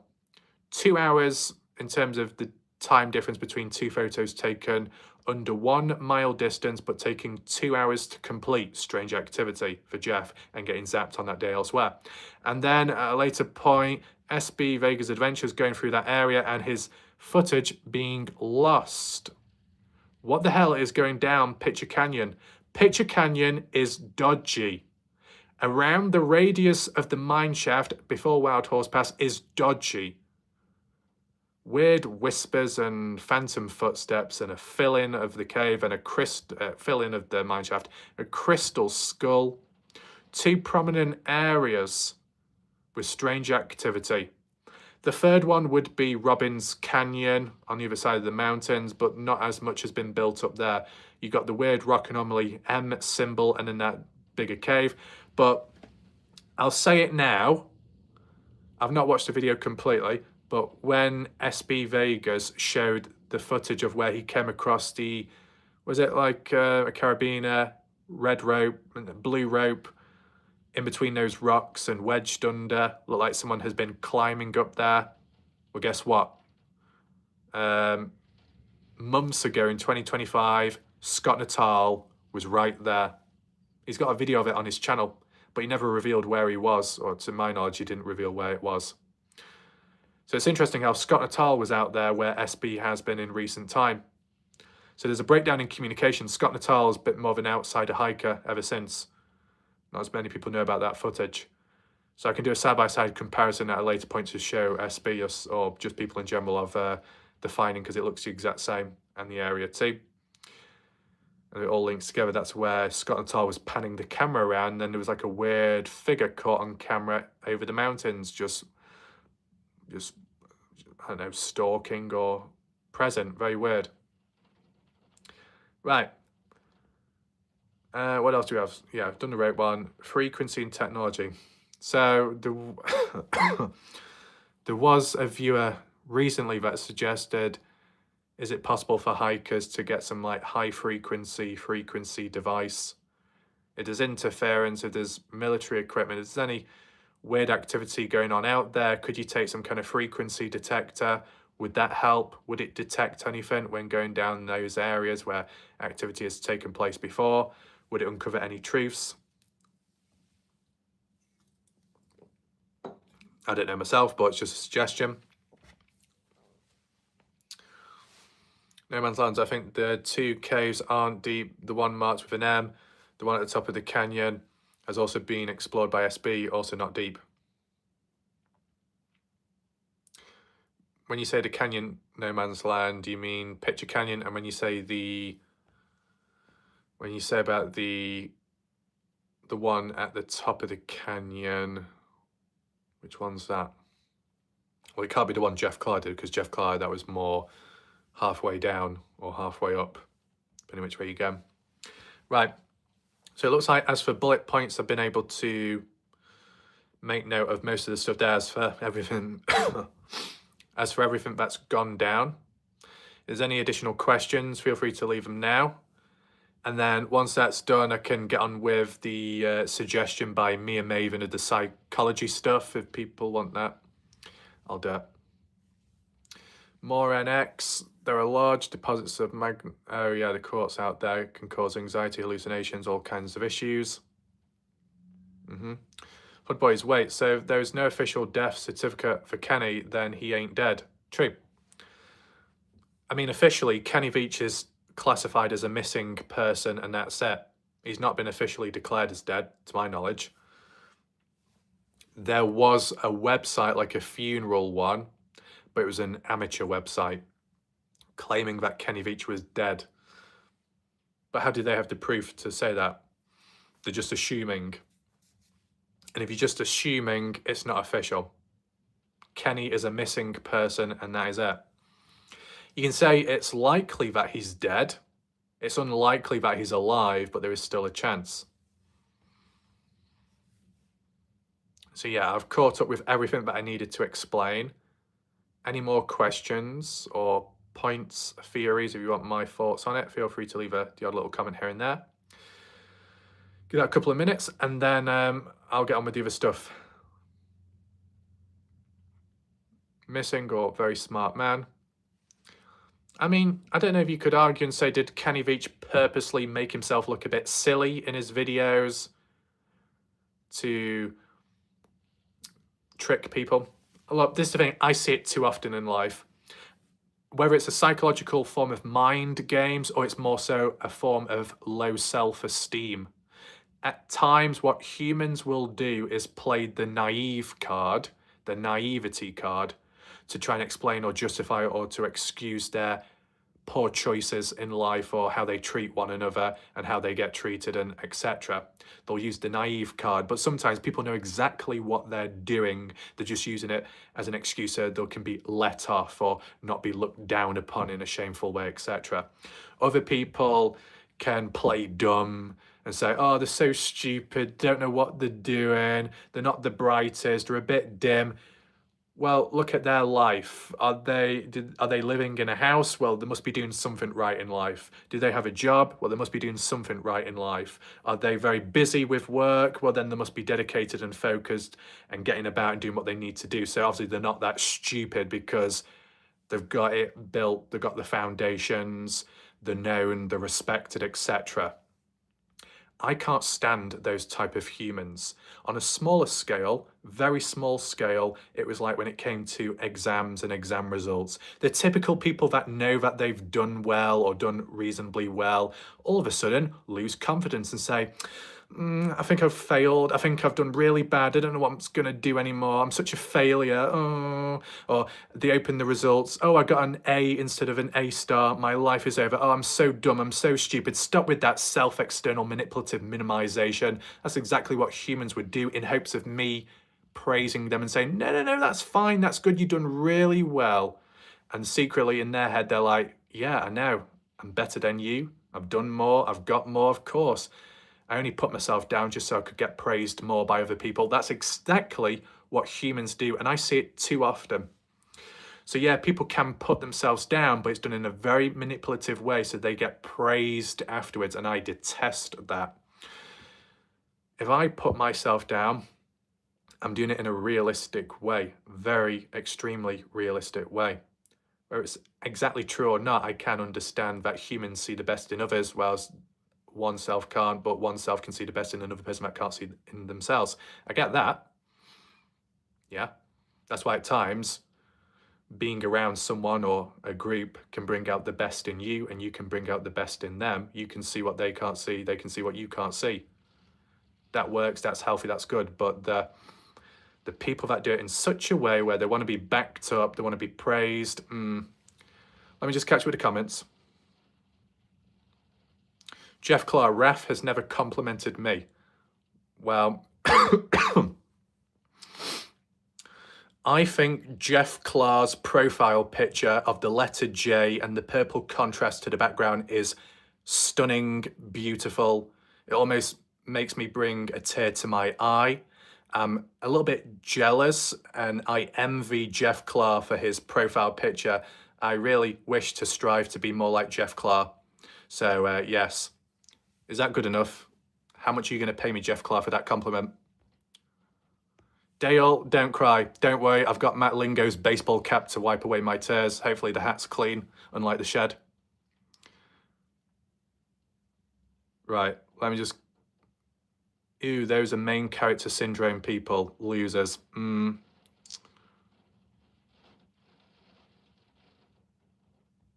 Just catch them with the comments.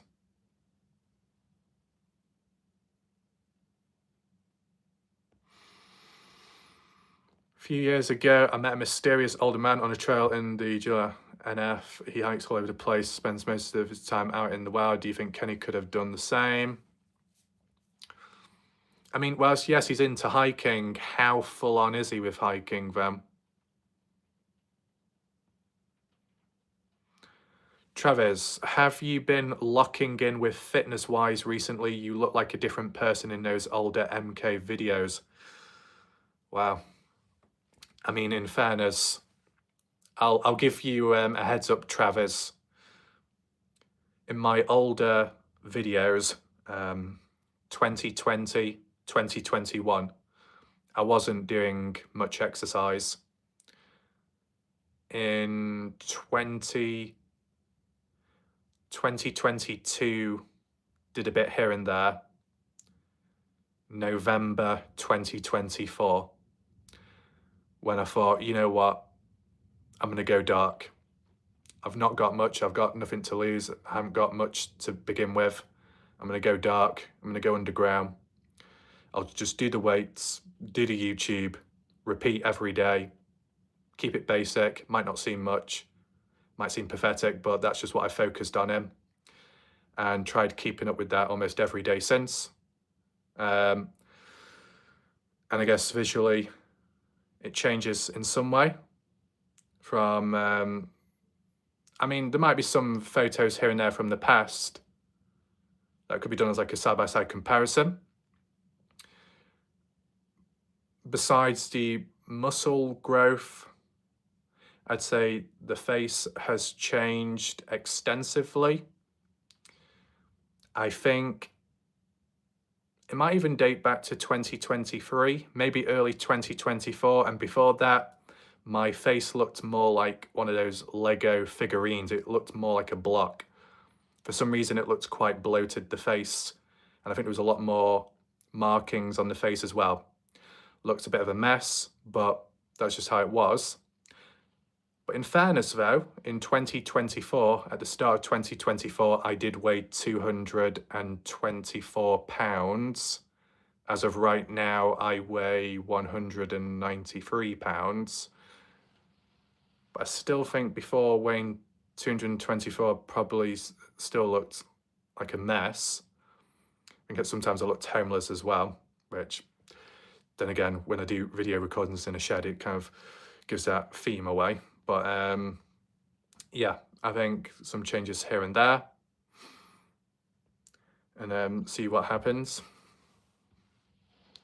What else do we have? Dale, you're old now, Raf. What, 25 years old?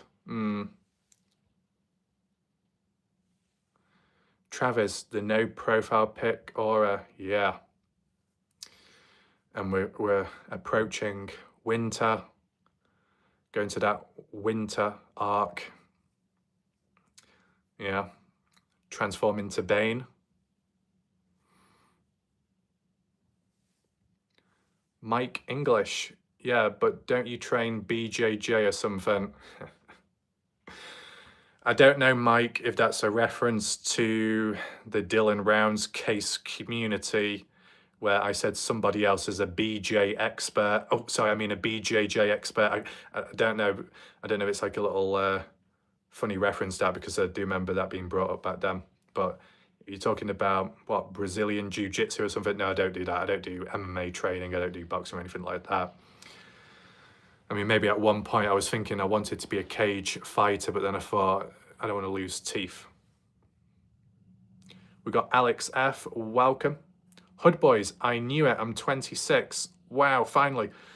I came across another person closer to my age. That's good to know. That's a positive. Is what tends to happen is when I cover cases or mysteries, I tend to be the youngest one present. Up to a certain point, I guess, because I'm not always the same age.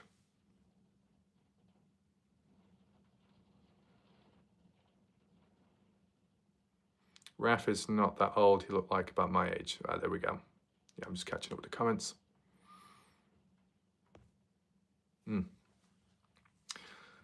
So yeah. Oh my God, why has the tripod gone a bit wonky?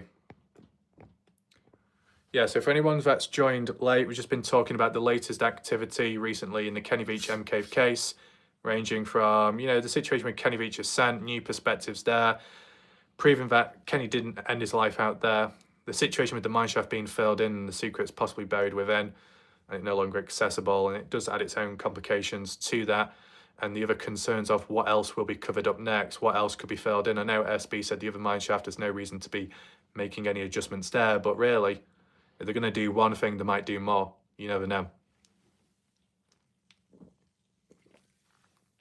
Okay. So, of course, if there's any more questions in regard to the case, that can be done when I do my countdown. but I think it is just about the right time for me to do the psychological aspect, okay? So, just as a heads up, Mia, Maven, are you still present? Just let me know in the chat.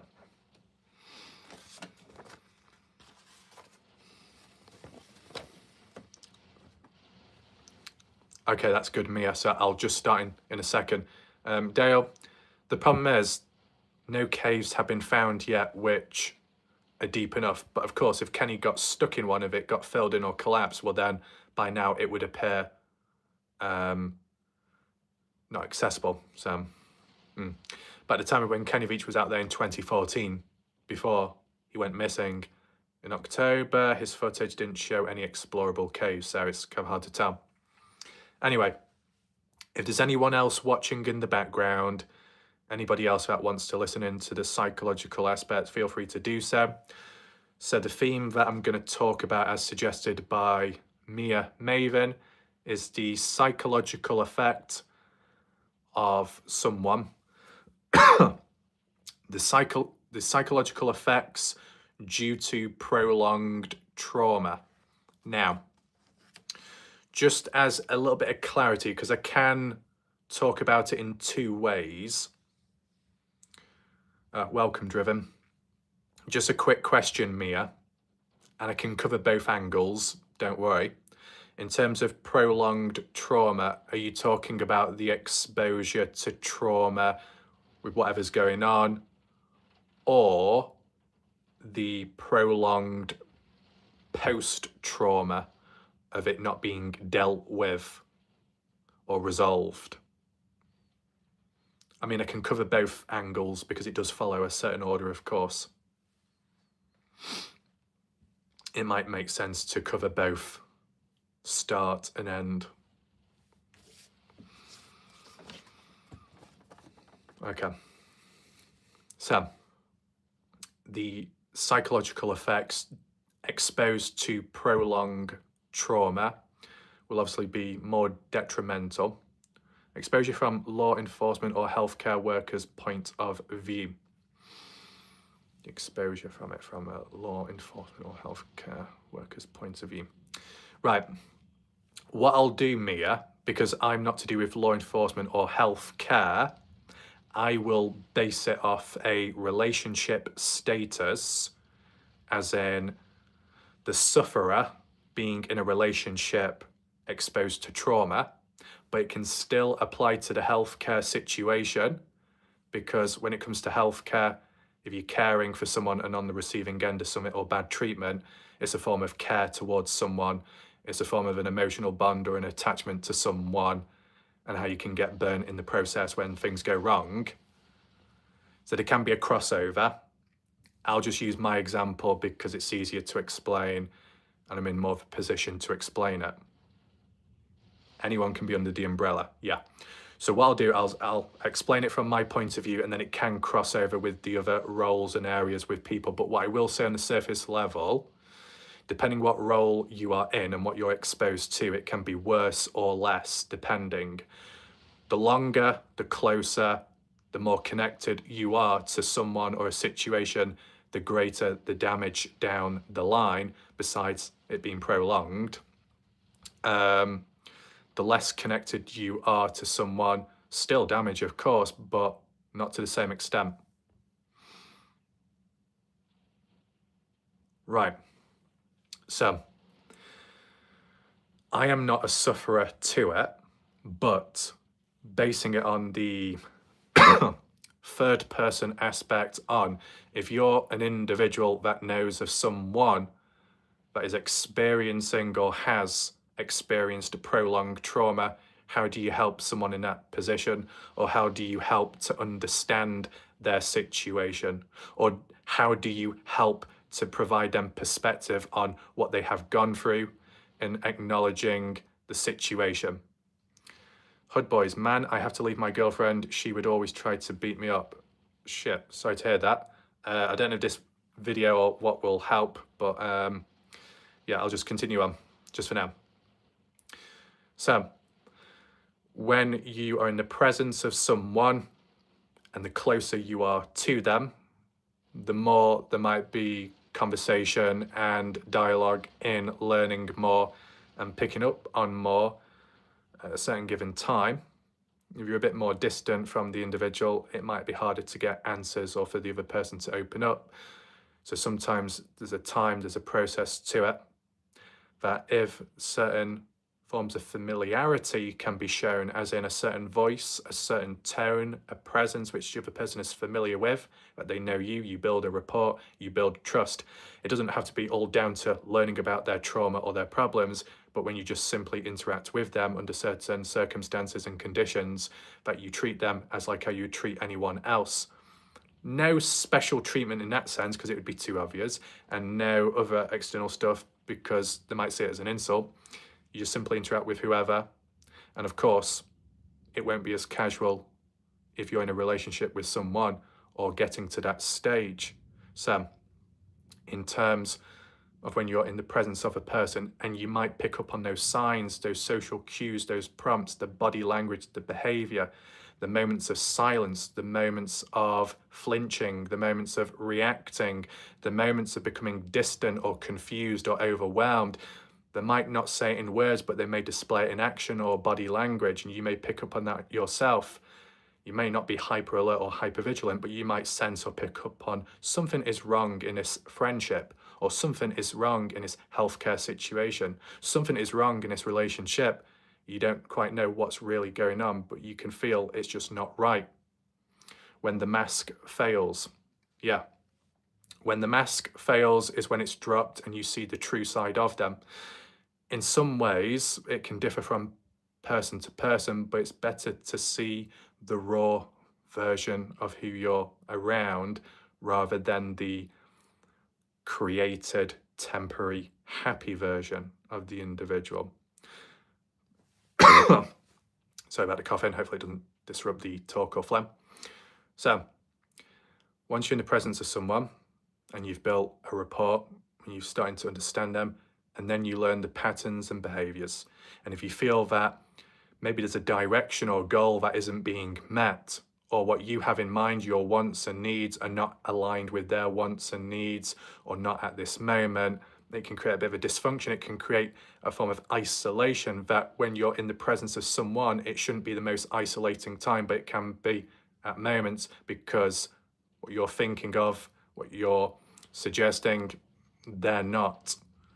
It becomes one-sided. That can have its own side effects and problems upon the person that isn't suffering with stuff, but they can develop issues. So what you put in needs to be measured with what they put out. So you don't disappoint yourself, so you don't demand too much from them, and then you don't pressure them. Keep it steady with time. It's not easy to do, but it can be done at some point. Shout out to Watcher Crazy Present. Today, Watcher of Psychology. So, when you're closer to someone and you're dealing with a person that has gone through trauma, if they do open up and they explain themselves at some point, even if it's just simplistic, something to do with the past, whether it's something from the past which holds them back, whether it's like a ball and a chain which ties them down so it feels like they're always sinking, that they're underwater, they can't breathe, they're in the presence and they know that there's a better person about, but they can't seem to shake off the previous presence. They know the situation is better. Appreciate that, Watcher Crazy. Big shout out to Watcher Crazy, long-time viewer and supporter to the channel. But yeah, in terms of the sufferer, I'll use the word sufferer. Hopefully it doesn't sound too negative, because I don't know what else you would call it. The sufferer, there's a lot going on inside. There's a lot of wars going on within, but it's a silent one most of the time. So an external person or presence isn't going to see or hear or know what's actually happening unless the other person, the sufferer, welcomes the external individual, welcomes the friend, welcomes the partner into their world. But that won't always happen. It doesn't happen immediately. For some cases, it might never happen, which is very unfortunate. Some people will choose to deal with the suffering and the past by themselves, and others may reach out. Some people may think that doing it in silence is what works and what's best, but not always the case. It can be detrimental in other ways. Some people may say that their brain is a form of self-defense mechanism which protects them from future pain or current problems, but actually it's also a part unknown to them of their downfall which prevents them from being happy. Because then you've got to ask yourself, the brain protects yourself from bad things happening, but also denies yourself of happiness. So a double-edged sword there in some ways. But for the sufferer to be thinking all that, it's not possible in the moment. It's easier on the outside looking in to see it that way when you're not suffering. So depending what area or stage you're at with them and the knowledge that you do have and the tools that you have yourself in the mental capacity, because not everybody is going to be locked in the same way. Not everyone's going to know all the psychological terms and references. Mia, I think the patterns are the dissociation and the numbness, forced emotion to fit in.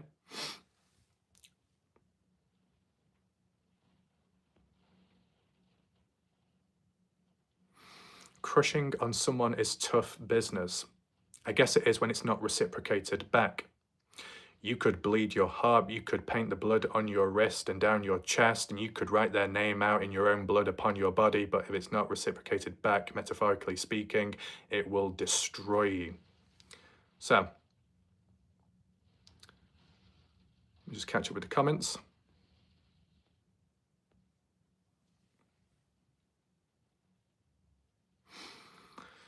Yeah, so in terms of once you start learning about the sufferer, as in the situation with the effects of trauma in general, it's about understanding that what's happened in the past isn't just the past or in the past. The events remain in the past, the damage, the side effects continue over and follow along with them. It's not always physical, it can be internal, and it may not always show visually. It can be expressed in silence too, as a giveaway. The lack of prompts, the lack of cues, remaining distant, disassociating, sometimes head in the clouds, lackadaisical, not quite there with it. Not as an insult, but just as an observation, what you might pick up on yourself. But once you learn that they have gone through a form of trauma, Dr. F, I feel you, dude, we just want communication. If you're left in the dark, your mind will wander in many different directions.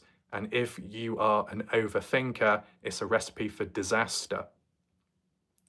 But it can be for anyone. Even like with the communication aspect, if someone wants you dead, you'd want to hear it on the spot, then for them to be all nice and then randomly kill you one day. Just get it out the way, say what needs to be said. Get it over and done with, then you know where to go from there. If someone wants everything to do with you, hopefully. If someone doesn't, make it clear immediately, because the longer it's dragged out, the more damage it will do. A person could be thinking, well, I don't want to say this, I don't want to say that because I don't want to hurt the person. You will ultimately hurt the person even more if kept in silence with time. But in a situation with the trauma aspect and what can derive from it and the events that can lead to the trauma, a sub-factor event, as in trauma can be caused by a situation of a sufferer with a friend or more so a partner, closed behind doors, they're told off, they're physical, more psychological torture, blamed, accused, attacked, deceived, words twisted, and there's many, many different ways it can break off. Conditioning, positive reinforcement, negative reinforcement. The sufferer could say something, could express themselves, and in a situation with trauma, it could be down to a controlling partner, an abusive partner, male or female, and how they respond back to the sufferer is having a go at them, blaming them for something, using them as a scapegoat. That constant conditioning of blaming the sufferer for the abuser's own downfall or self-problems can lead to the sufferer eventually just internalizing that it's all their fault and everything is their fault. And that down the line in the future, when something happens, when it's not the sufferer's fault, it might not even be the other person's fault, but they claim responsibility and take accountability when they don't need to. That's what means becoming an overly apologetic person. Apologizing way too often, feeling responsible, guilty for everything, but it's not always their fault and it's not always in their control. But because of the past, because of that long-term trauma, because of the long-term treatment, the negativity by the controlling person and how they treat the survivor, well, not survivor, how they treat the sufferer at the time, blaming them constantly, manipulating them with words, using emotional language, emotional blackmail, making the sufferer feel even more worse than what they do about themselves than they did before. And that being done on a repeated basis. I mean, a very small example could be the controlling partner could walk on in holding a warm, hot drink. They trip up near to the sufferer, but no contact is made. They spill it on the floor. A stain, there's damage, or the sufferer may twist the ankle or wrist, and then they look up to the sufferer and then blame them. Look at what you made me do. That's your fault. And the sufferer did nothing.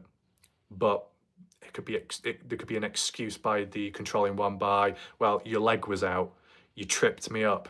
That didn't actually happen, but because of the close proximity, the controlling person's trying to put a case across to say that's what caused it, when it was their own clumsy fault, when it was their own doing. An accident which they decide to turn into a blame game. A small scale example like that can escalate and expand on a much bigger scale to the point of where when it's done over and over again, eventually that sufferer will not stand up, will not double down, and will not resist. They will just simply accept and just retreat. Retreat because they're conditioned to believe that everything is their fault, but also retreat to back down in order to try and protect themselves so it avoids any more conflict or problems down the line.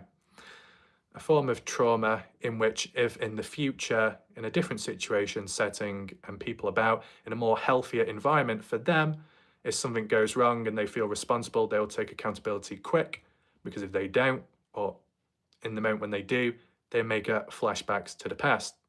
The PTSD, the trauma can go hand in hand, a long-term feel, a vision, a mental vision, being reminded of the past, what can happen, what had happened, and what needs to be done in the present in unnatural ways. Irrational thinking, but for them, it's rational thinking. But in terms of the true effects of prolonged trauma, the longer it goes on for, the more damage it will do and the longer lasting it can be. And prolonged post-trauma, the inability or just not being able to reach out or get that help that's needed in whatever way or capacity. That could be down to many reasons: not being able, no one being present, no one being available, delays along the way, distractions too, other responsibilities, other issues going on in the background, putting other things first, work getting in the way. Things can be unresolved, and it can make things feel a lot harder and feel more impossible. Yes, you could argue and say if things were nipped in the bud and resolved as soon as possible, then it would be easier down the line. But it isn't always that simple, and it can't always be done immediately when there's other things going on. In terms of, this could work as well, Mia, in terms of a person overworking themselves into the ground. That can be a trauma response, and down to prolonged trauma, it can lead to prolonged fatigue, prolonged burnout eventually. A person can push themselves when working as a means of an escapism from a current situation of a controlling situation. An escapism from a toxic environment, or it could be just simply, metaphorically speaking, escaping the past. You may no longer be in that same environment. You might be in a safer environment now, or a bit more of a stable environment. You might be around better people now, or you might not be around anyone, but you still feel the need to overwork yourself as a means of distraction, as a means of escapism. People along the way can say there are other ways of finding distractions and escapism, whether that be going for a walk or hanging out with friends or doing stuff with other people.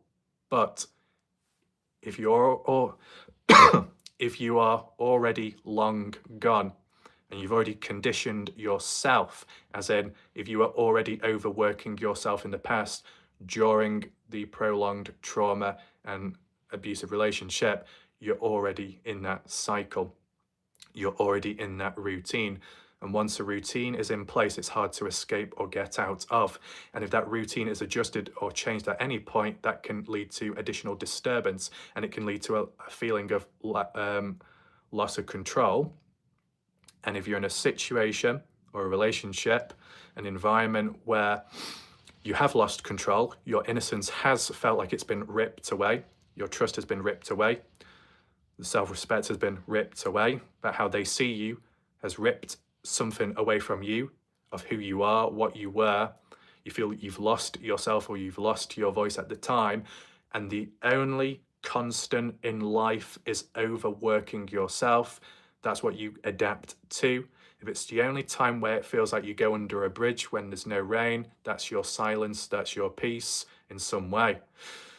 But if you rely heavily on just that one distraction by overworking yourself, whilst technically it can make you more successful in some ways and maybe you can earn more and statistically grow in different ways, is it all worth it for the cost of putting yourself possibly in an early grave, or at least physically or psychologically deteriorating with time due to prolonged exposure to overworking yourself in unnatural ways?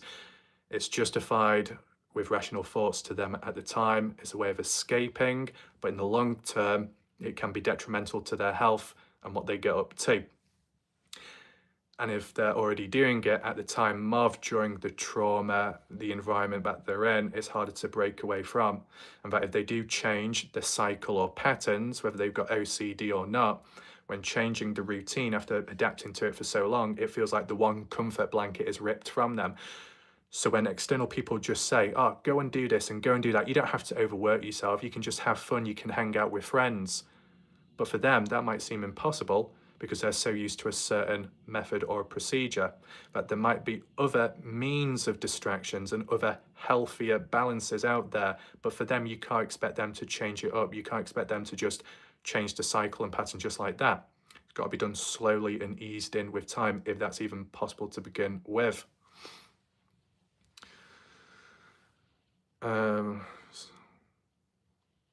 Escaping from reality for a moment, that can be a trauma response where you try and convince yourself the situation is so surreal that it's not real, it doesn't exist. Self-defense mechanism, denial within the mind. The situation is so messed up, the problems are so intense, the conflict with someone behind closed doors is inescapable at times, that you can be in that environment, but psychologically you can put yourself elsewhere. But that doesn't directly mean you're better off. It's just a temporary fix to a big problem going on.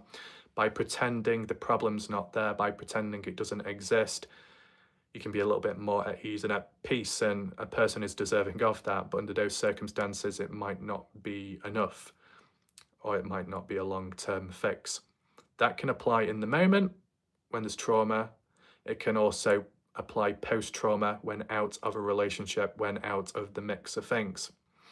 So, yeah, I mean, if there's any other areas or smaller examples to look into in terms of the effects of the prolonged trauma that can be done.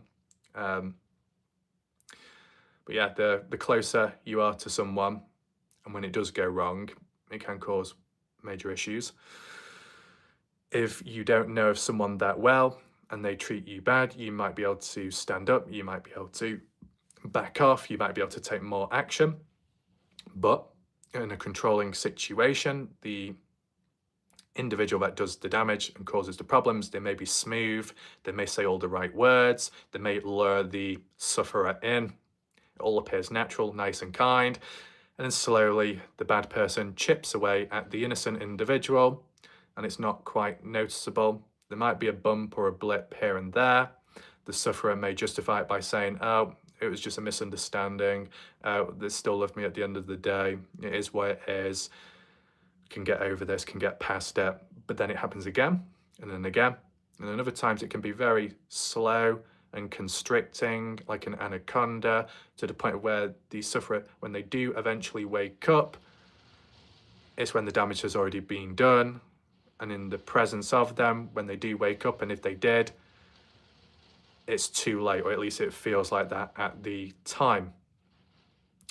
Prolonged trauma can be intensified if in the situation where the controlling person, the one that caused that damage in the first place, ends up in a certain outcome themselves. And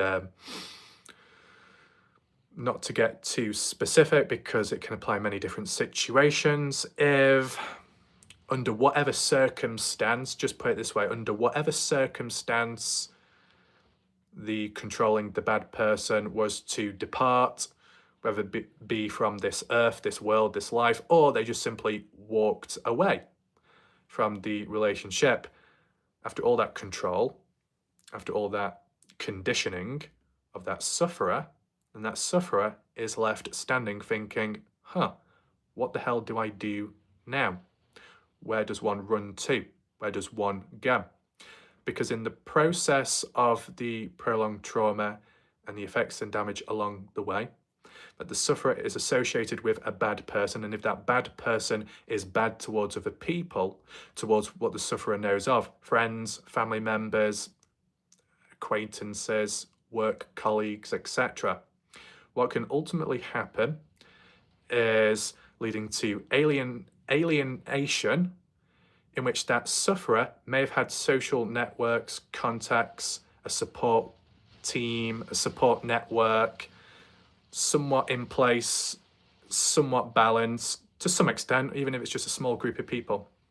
This sufferer has come in contact with a male or female partner, whether that male or female partner has their own contacts and friends, whatever. But that controlling individual slowly chips away, and as a level of controlling behavior ends up leading to them not wanting the sufferer to be around their type of people who they're normally with. It can lead to distance. So that sufferer, because they love the partner and will do whatever for that partner out of genuinity, out of love in a pure way, and some may do it as a form of escapism from avoiding certain consequences and punishments from that controlling individual, they will make sacrifices. And sometimes in loving situations, sacrifices do need to be made if it means enough to them and to one another. But then other times, unnatural sacrifices can be made and applied, which means cutting ties to people that you know of, people that you're good friends with, that you could be friends with someone for 10, 15 plus years, and yet you throw them under the bus for someone that you love because of the situation and the controlling nature in which they get the sufferer.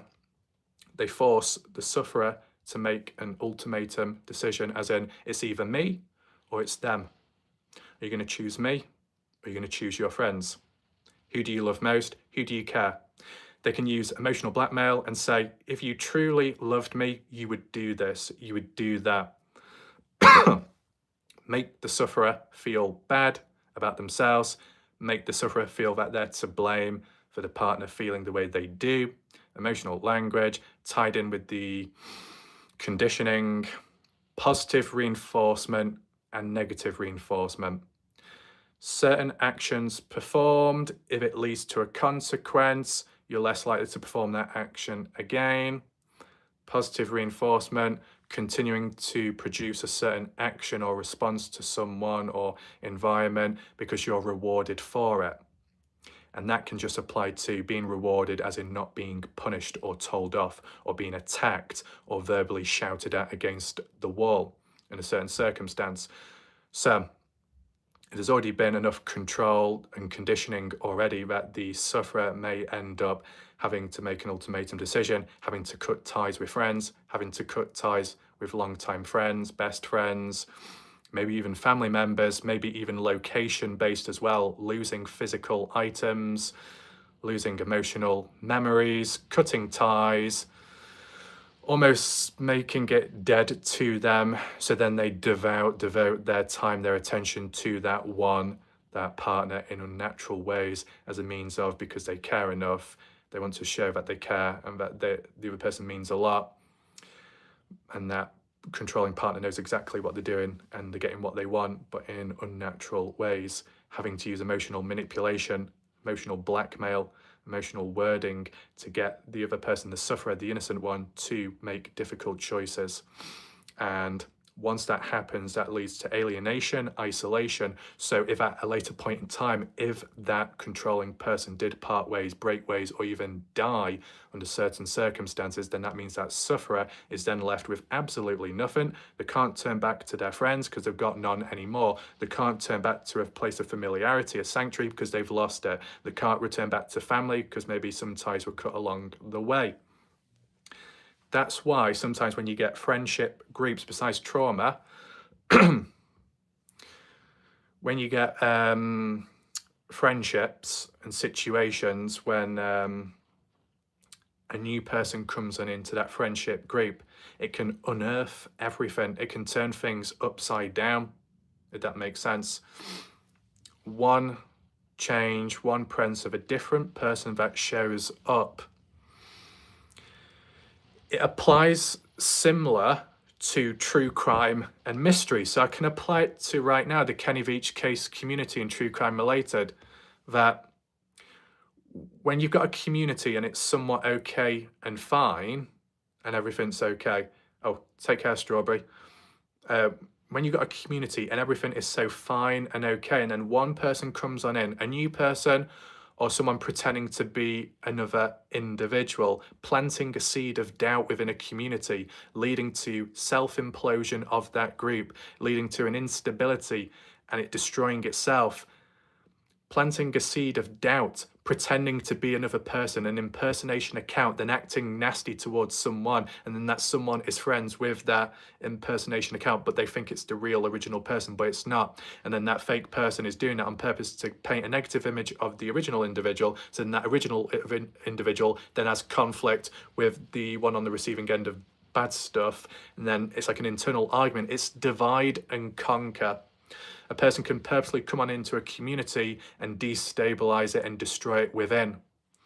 That's why when you get fake accounts, alternative profiles, you've got to be careful of what comes in and what comes out, and impersonation accounts as well.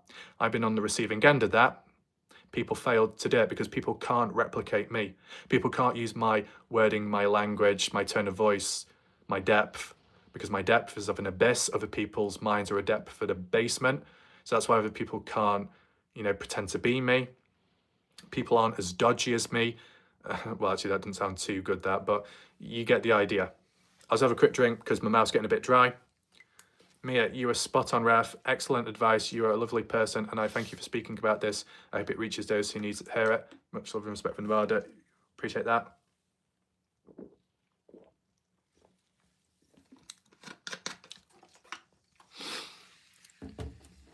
So, when you're on the receiving end or in the presence of someone exposed to prolonged trauma and even prolonged post-trauma, it's not just going to go away.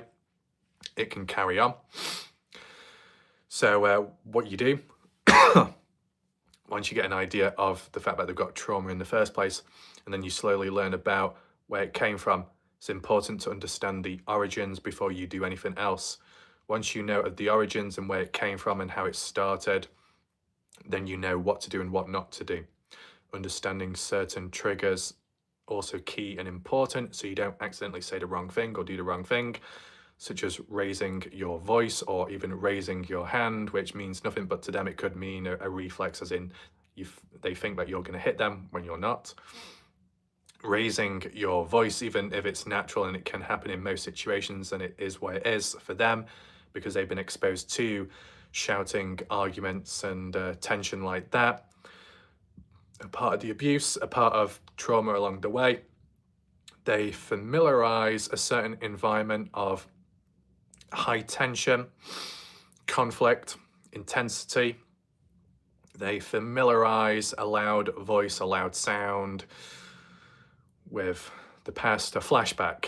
So that's why in other ways, PTSD, when it comes certain situations like with military soldiers, besides obviously witnessing their friends around them die in bad ways, just simple things like the flashes, the loud bangs, the sounds of cupboard doors shutting a bit too loud can trigger some flashbacks and remind us to the past of a loud bang, a loud sound, a certain environment which you're familiar with at the time, a certain characteristic or trait from that environment and that scene which derives from a mental image and a picture which links onto a bigger event as to what happened in that moment. A loud bang which ultimately led to seeing someone you know die in front of you or blow up. So that's how it can link. Reverse engineering, breaking it down as in a sound, a certain sense, a familiarity in the present, and how it can apply back to the past. Hood boys, that's why I fight a lot of my so-called friends. In what way? As in trauma, or as in on the receiving end, or conflict or PTSD in any of that sense? I don't know why. It's so annoying how the throat tingles. I don't even have friends no more because of the same reason. Well, I'm not in that situation, but what is that? I think for the last 10 years, besides family, I word it specifically so it doesn't disrespect anyone, because I know people are a bit loose and reckless with their wording, but in terms of me, for the last 9 or 10 years, I have had no in real life friends whatsoever. Is that down to having arguments with people? No, it's just down to the environment, the situation, and other external factors, and just picking up on how other humans just abandon. Okay, I've come across a lot of humans that just abandon me and drop me on the spot, or dip, or disappear like that. So obviously I can do a self-psychological analysis of myself, but that'll take it away from the key discussions here. I mean, I could be very critical or strict at times, but then again, that might just come down to how I treat other people and how other people don't treat me.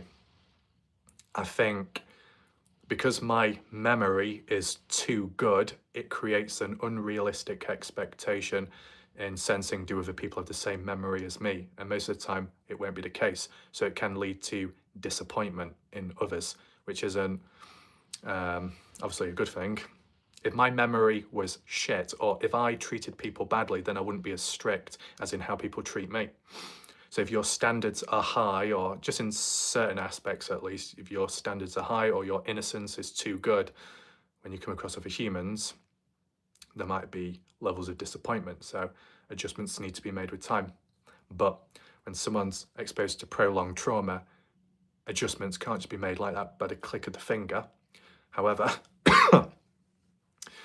if just by simply learning about the sufferer's triggers and situations, learning to adapt when around them within reason as a sign of caring, it can make them feel comfortable, as in them realizing, oh, this person actually wants to be careful around me.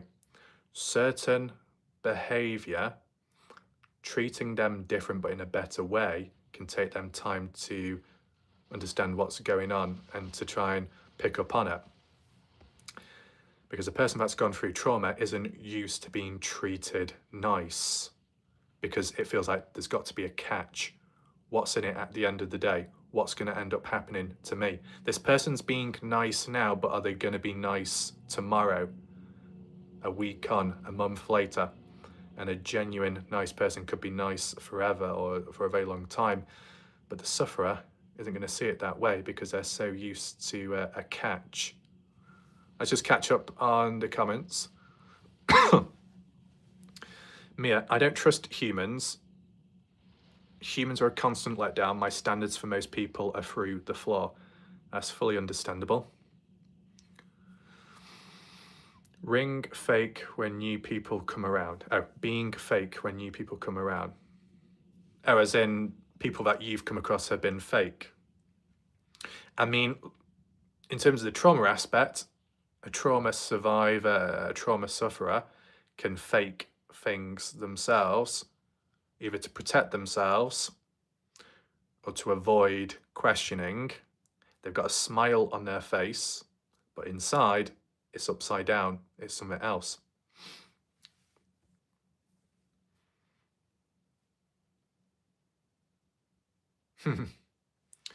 I mean, welcome to anyone that's watching the live stream. If you're able to and you want to look at the Kenny Veach MK case mystery stuff, just rewind back if you want a bit earlier on. Just catching up with some other stuff. What other factors are there? Because take in mind, what I'm saying here is basically what I've talked about on TikTok, but that's like 30 to 50-minute videos, and there's about 17 to 20 of them. And in some extent, I've done kind of like half of them in just one live stream right now. But another aspect of prolonged trauma, besides the side effects lasting longer, the intensity of those effects being much stronger than if it's short term and harder to shake off. A trauma response example, as in what do you call it, retreating, put it that way, retreating and backing down from conflict, because conflict in itself and direct face-to-face tension can be triggering for some people because of them being face-to-face with someone like that in the past, and it brings it all back to them as flashbacks once again. But the act of partially linking with a crossover overlap of being overly apologetic, being blamed for everything, being used as the scapegoat to excuse all stuff and justify all problems, but that person's carrying an excess weight on their shoulders and in their mind that they feel responsible for everything. The pressure is so high. So they are in a situation in the future where they are in the right. They should have the right to defend themselves in a disagreement, a debate, or a misunderstanding. They might actually just give in and not bother fighting, or not even bother. They may just accept and say something like, you know what, you're right, I'm in the wrong. Even though it's the other person that's in the wrong, but it's easier for the sufferer to just say, you're right, I'm wrong, and end it like that. The sufferer may even know deep down that they are right, or that they are innocent, that they are good, but it's easier to retreat, give in, be submissive, just because it ends the tension and the argument as soon as possible, and they want it over and done with as soon as possible. It can lead to being in more vulnerable situations. It can lead to being taken advantage of course, and onwards. But in the moment, it's just a defense mechanism within the mind. It does apply to the fight or flight mechanisms, as in some people will stand their ground and fight and have it out physically or verbally, trauma-based or not. But then most other people in those circumstances will probably flight, as in run away or emotionally distance themselves. So, applying it to prolonged effects, the effects it can have, the length of time it can go on for, it can also apply to the length of time a form of distancing can take place too, in which a sufferer that you may know of or with or close to may take some time out every now and then, if not longer, frequent, or once in a blue moon, but it might last a long time, depending on the varying levels of how they feel in that moment, the environment that they're in, if there's any triggering effects as well, which intensifies the situation. And as well, due to the past, how long that went on for and how long they were stuck in that certain cycle. There's any little add-on factors you want explaining or picking up on, then I can do that in a second. Just check the time. It is a bit late. I might end up ending the live stream shortly. But yeah. As said, when I did the poll, as in psychological videos, 59% of people wanted it, so I thought I'd do it now. And I think it's easier probably to do it in this state, because if I did it in a normal video, whilst yes, the right people can watch it, I think statistically it would harm my channel, unfortunately, because of the YouTube algorithm, which prefers consistency over different videos.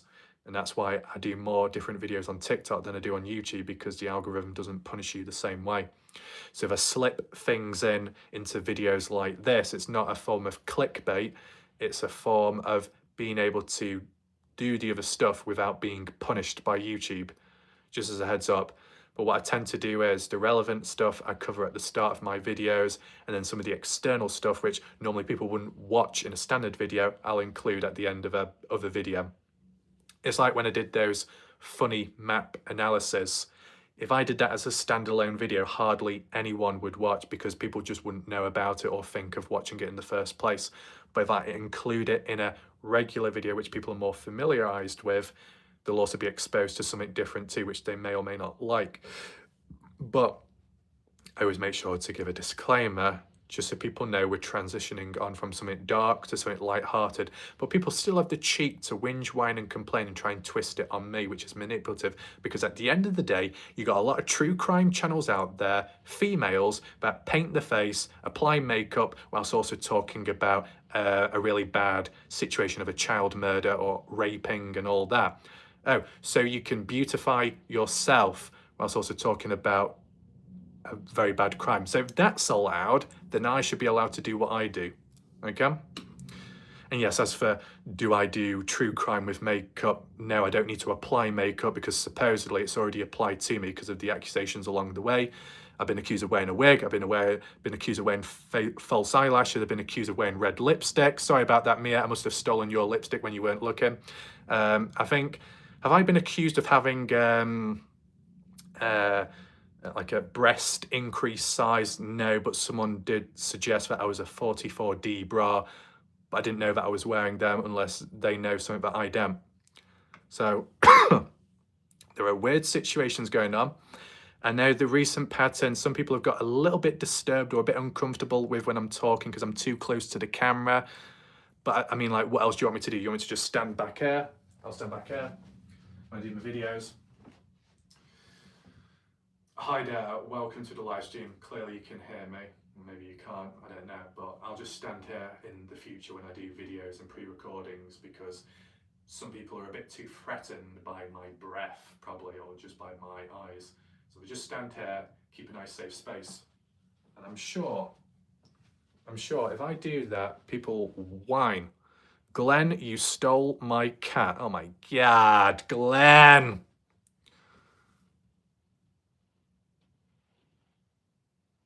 Let's just catch up.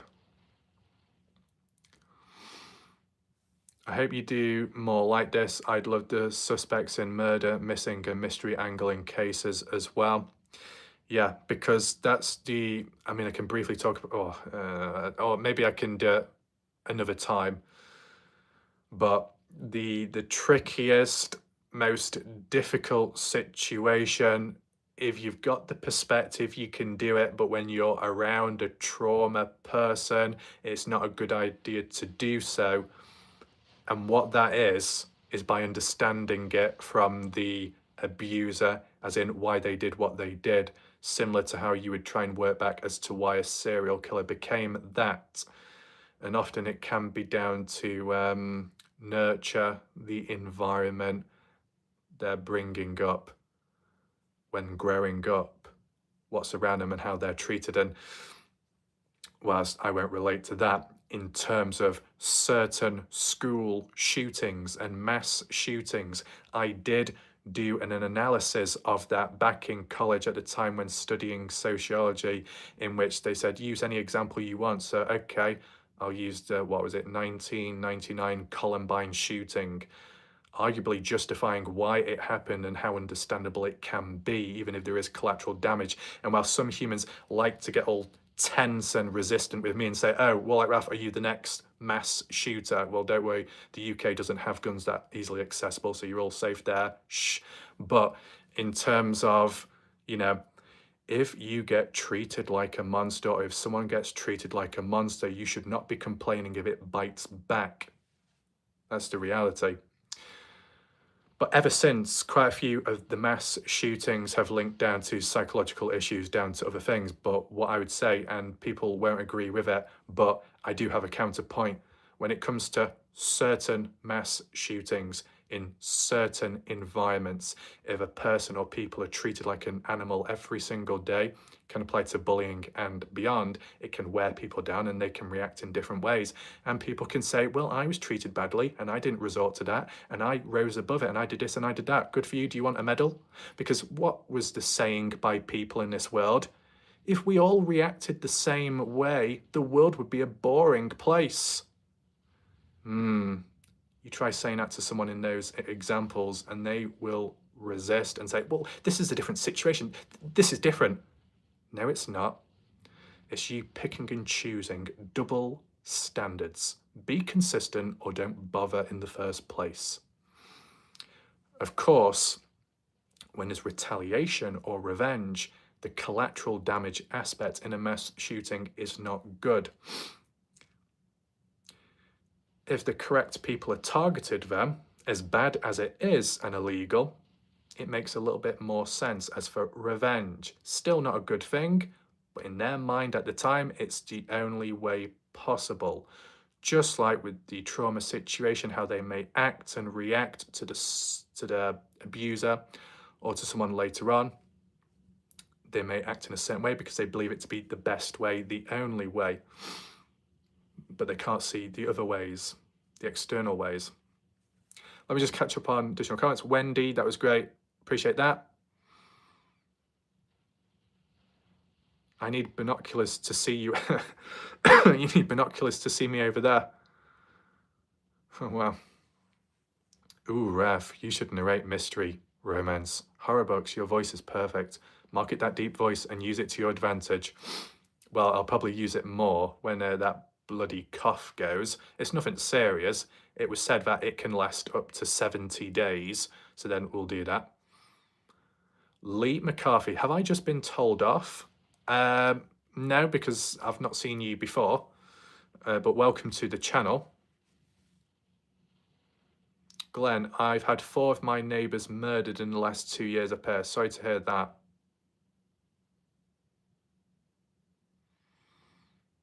Jeffrey Dahmer's dad. Oh God, I know Imperial Rick had a profile picture of Jeffrey Dahmer recently. Okay, so what I'll do, Mia, maybe during another live stream, what I'll do is whether it applies to Kenny Veach on a psychological basis or if it applies to true crime, I can explain the ins and the outs of the psychology, the behavior of the said individual or the people around, the effects it can have. I tend to do the psychological breakdown analysis on communities, on a mass group of people online, because it's more what I've witnessed and seen with my own eyes, but I can still apply it in situations which I've got no experience on, because with time, a lot of humans like to say to me that I don't know what it's like. I don't know because I've not experienced it. That is true. You don't always have to experience it to know it. If you value something, you value the importance behind something, what it takes, what it's like to have, to not to have, to lose, whatever. If you can understand the importance of it, if you take it serious, you can imagine what it's like. You may not truly understand, but you can imagine, and that's the starting ground. So some people out there may say to you, you don't know what it's like because they're showing a level of high resistance. At the time, it's a defense mechanism within them. The problem is, as deep as I can go, you can't use all the terms like this around someone you're familiar with because it can end up looking like a robotic situation where you're almost treating them like some kind of test case subject. Oh, Mia's joined.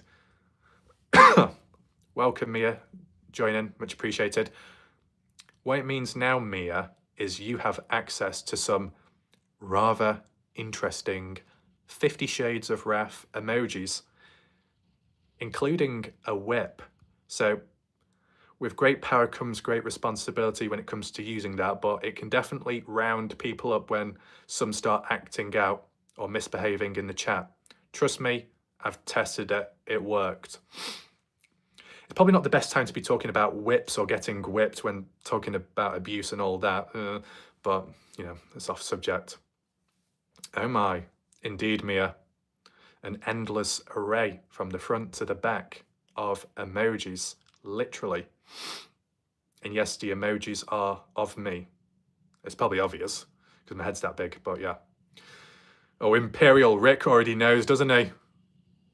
Imperial Rick with the stick, with the big black whip, almost rhymes. But if anyone actually wondered where the whole whipping came from, I can actually explain it to you right now, and it does actually link back to the Kenny Veach case. I'll just go and get it. It's still around. Which one? I've got too many. Yeah. This used to be a proper belt. Now, you can tell it's been used a lot. It's absolutely destroyed. Okay? This was used on me, not by anyone but myself, and it's all under control and documented on my channel. It was done in a light-hearted way, just so you know. Jay Silverheels, of all people, said to me, Warlight Ref, you got the information wrong. You need to whip yourself. He didn't actually mean it, but in his wording, it came across that way. So I did a short video response to Jay Silverheels of whipping myself. It was only supposed to be a few minutes, but it turned out to be 12 minutes long. I must have got carried away with the time. Sounds out of context, that. But Jay Silverheels responded and thought, whoa, I didn't literally mean do it. I did it in a joking way. But then from then on, it became a long-standing joke. So I just messed around with it like that. But then there came a point where some people got a little bit too excited by it. And then it transitioned in all kinds of ways. And transitioned to all kinds of different types of whips and beyond back there. And at one point there was a conspiracy that supposedly the room that I am in is not a room, it's a secret dungeon. It seems rather light for it to be like that, but who knows what's buried beneath. But yeah. Imperial Rick, glue it back together. Yeah, man, use Imperial glue, stick it all together. That will work, definitely. Yeah, I'll take that into consideration. Because I know exactly why you're saying that, Imperial Rick. Because you had Jeffrey Dahmer's profile picture when Jeffrey Dahmer dropped his glasses and they became wonky and cracked. He used some glue, all fixed together, fixed his eyesight, 20/20 vision, and he was able to continue on doing what he did. Oh my God. You're onto something, Rick. What's this secret glue going about? Ooh, that's spicy. I mean, there's an endless list of whips, Mia. You've got the original experienced whip, which has endless souls upon it. It almost talks to me. I can hear it, the voices. You have the high resistance whip, which is elastic and very, very tense when trying to stretch it. You have the fresh whip, brand new. You have the XL big black whip. You have the kitty cat flap one, which is massive. Is there any more? You have the zip whip as well, which can like split two ways. There's endless choices. And as I said, when it transitioned into healing as well, supposedly by whipping the hell out of someone, it seemed to have fixed people. Not said by me, but said by the people that were injured or in pain. One little tap and the pain goes away. I think the fresh one without the attached voices on it. Yeah. I mean, it looks like I'm in a bloody surgery room right now.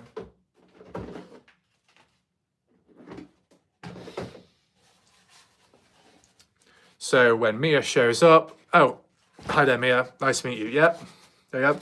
Oh, I'm sorry, Mia. I know I ripped doors off, but now I've ripped your hand off. But don't worry, I am a doctor, so I'll reattach your hand to you right now, okay? There you go. See? That's how it's demonstrated on the spot. But that's the fresh one. Well, almost fresh. The only reason why that mark's there is because I whacked it against the wall and the paint scraped off, so you can tell it does a good job, okay?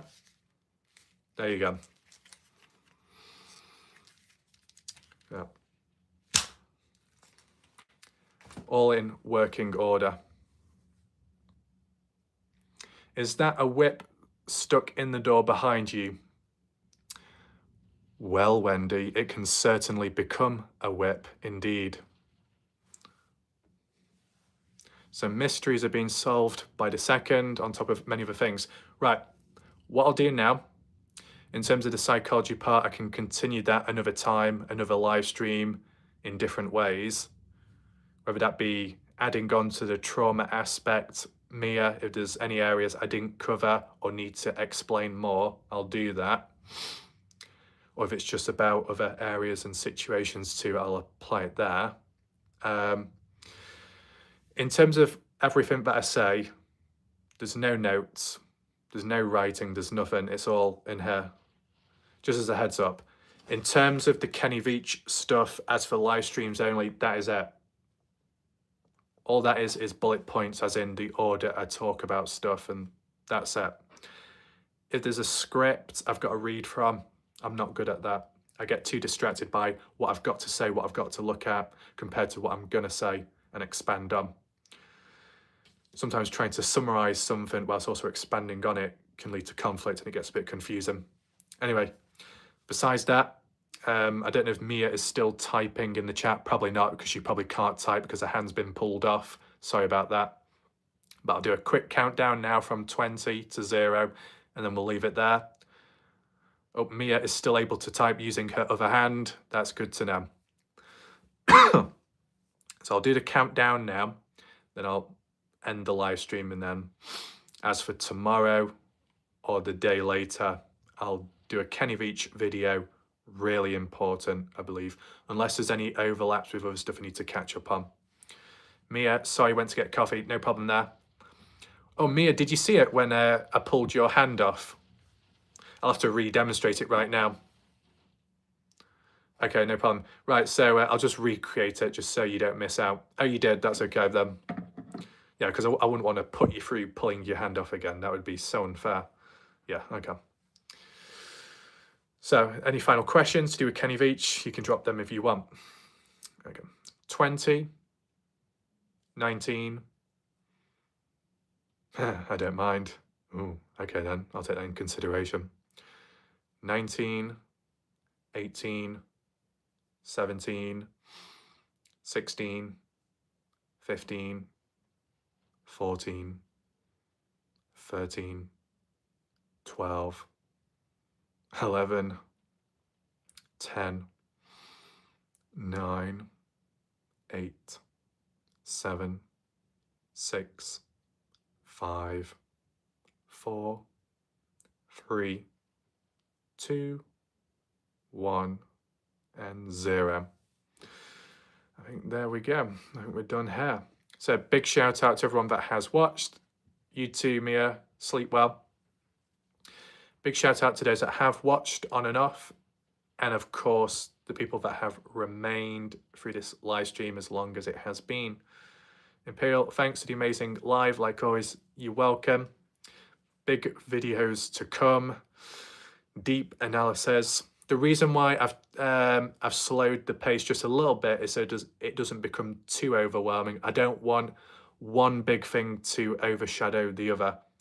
Spread it out just a little bit. Okay? So there you go, Mia. Yeah. Ooh, Mia. What a strong grip you have. Raw. So, my name's Warlike Ref. Thanks for watching. Goodbye and good night for now. There we go.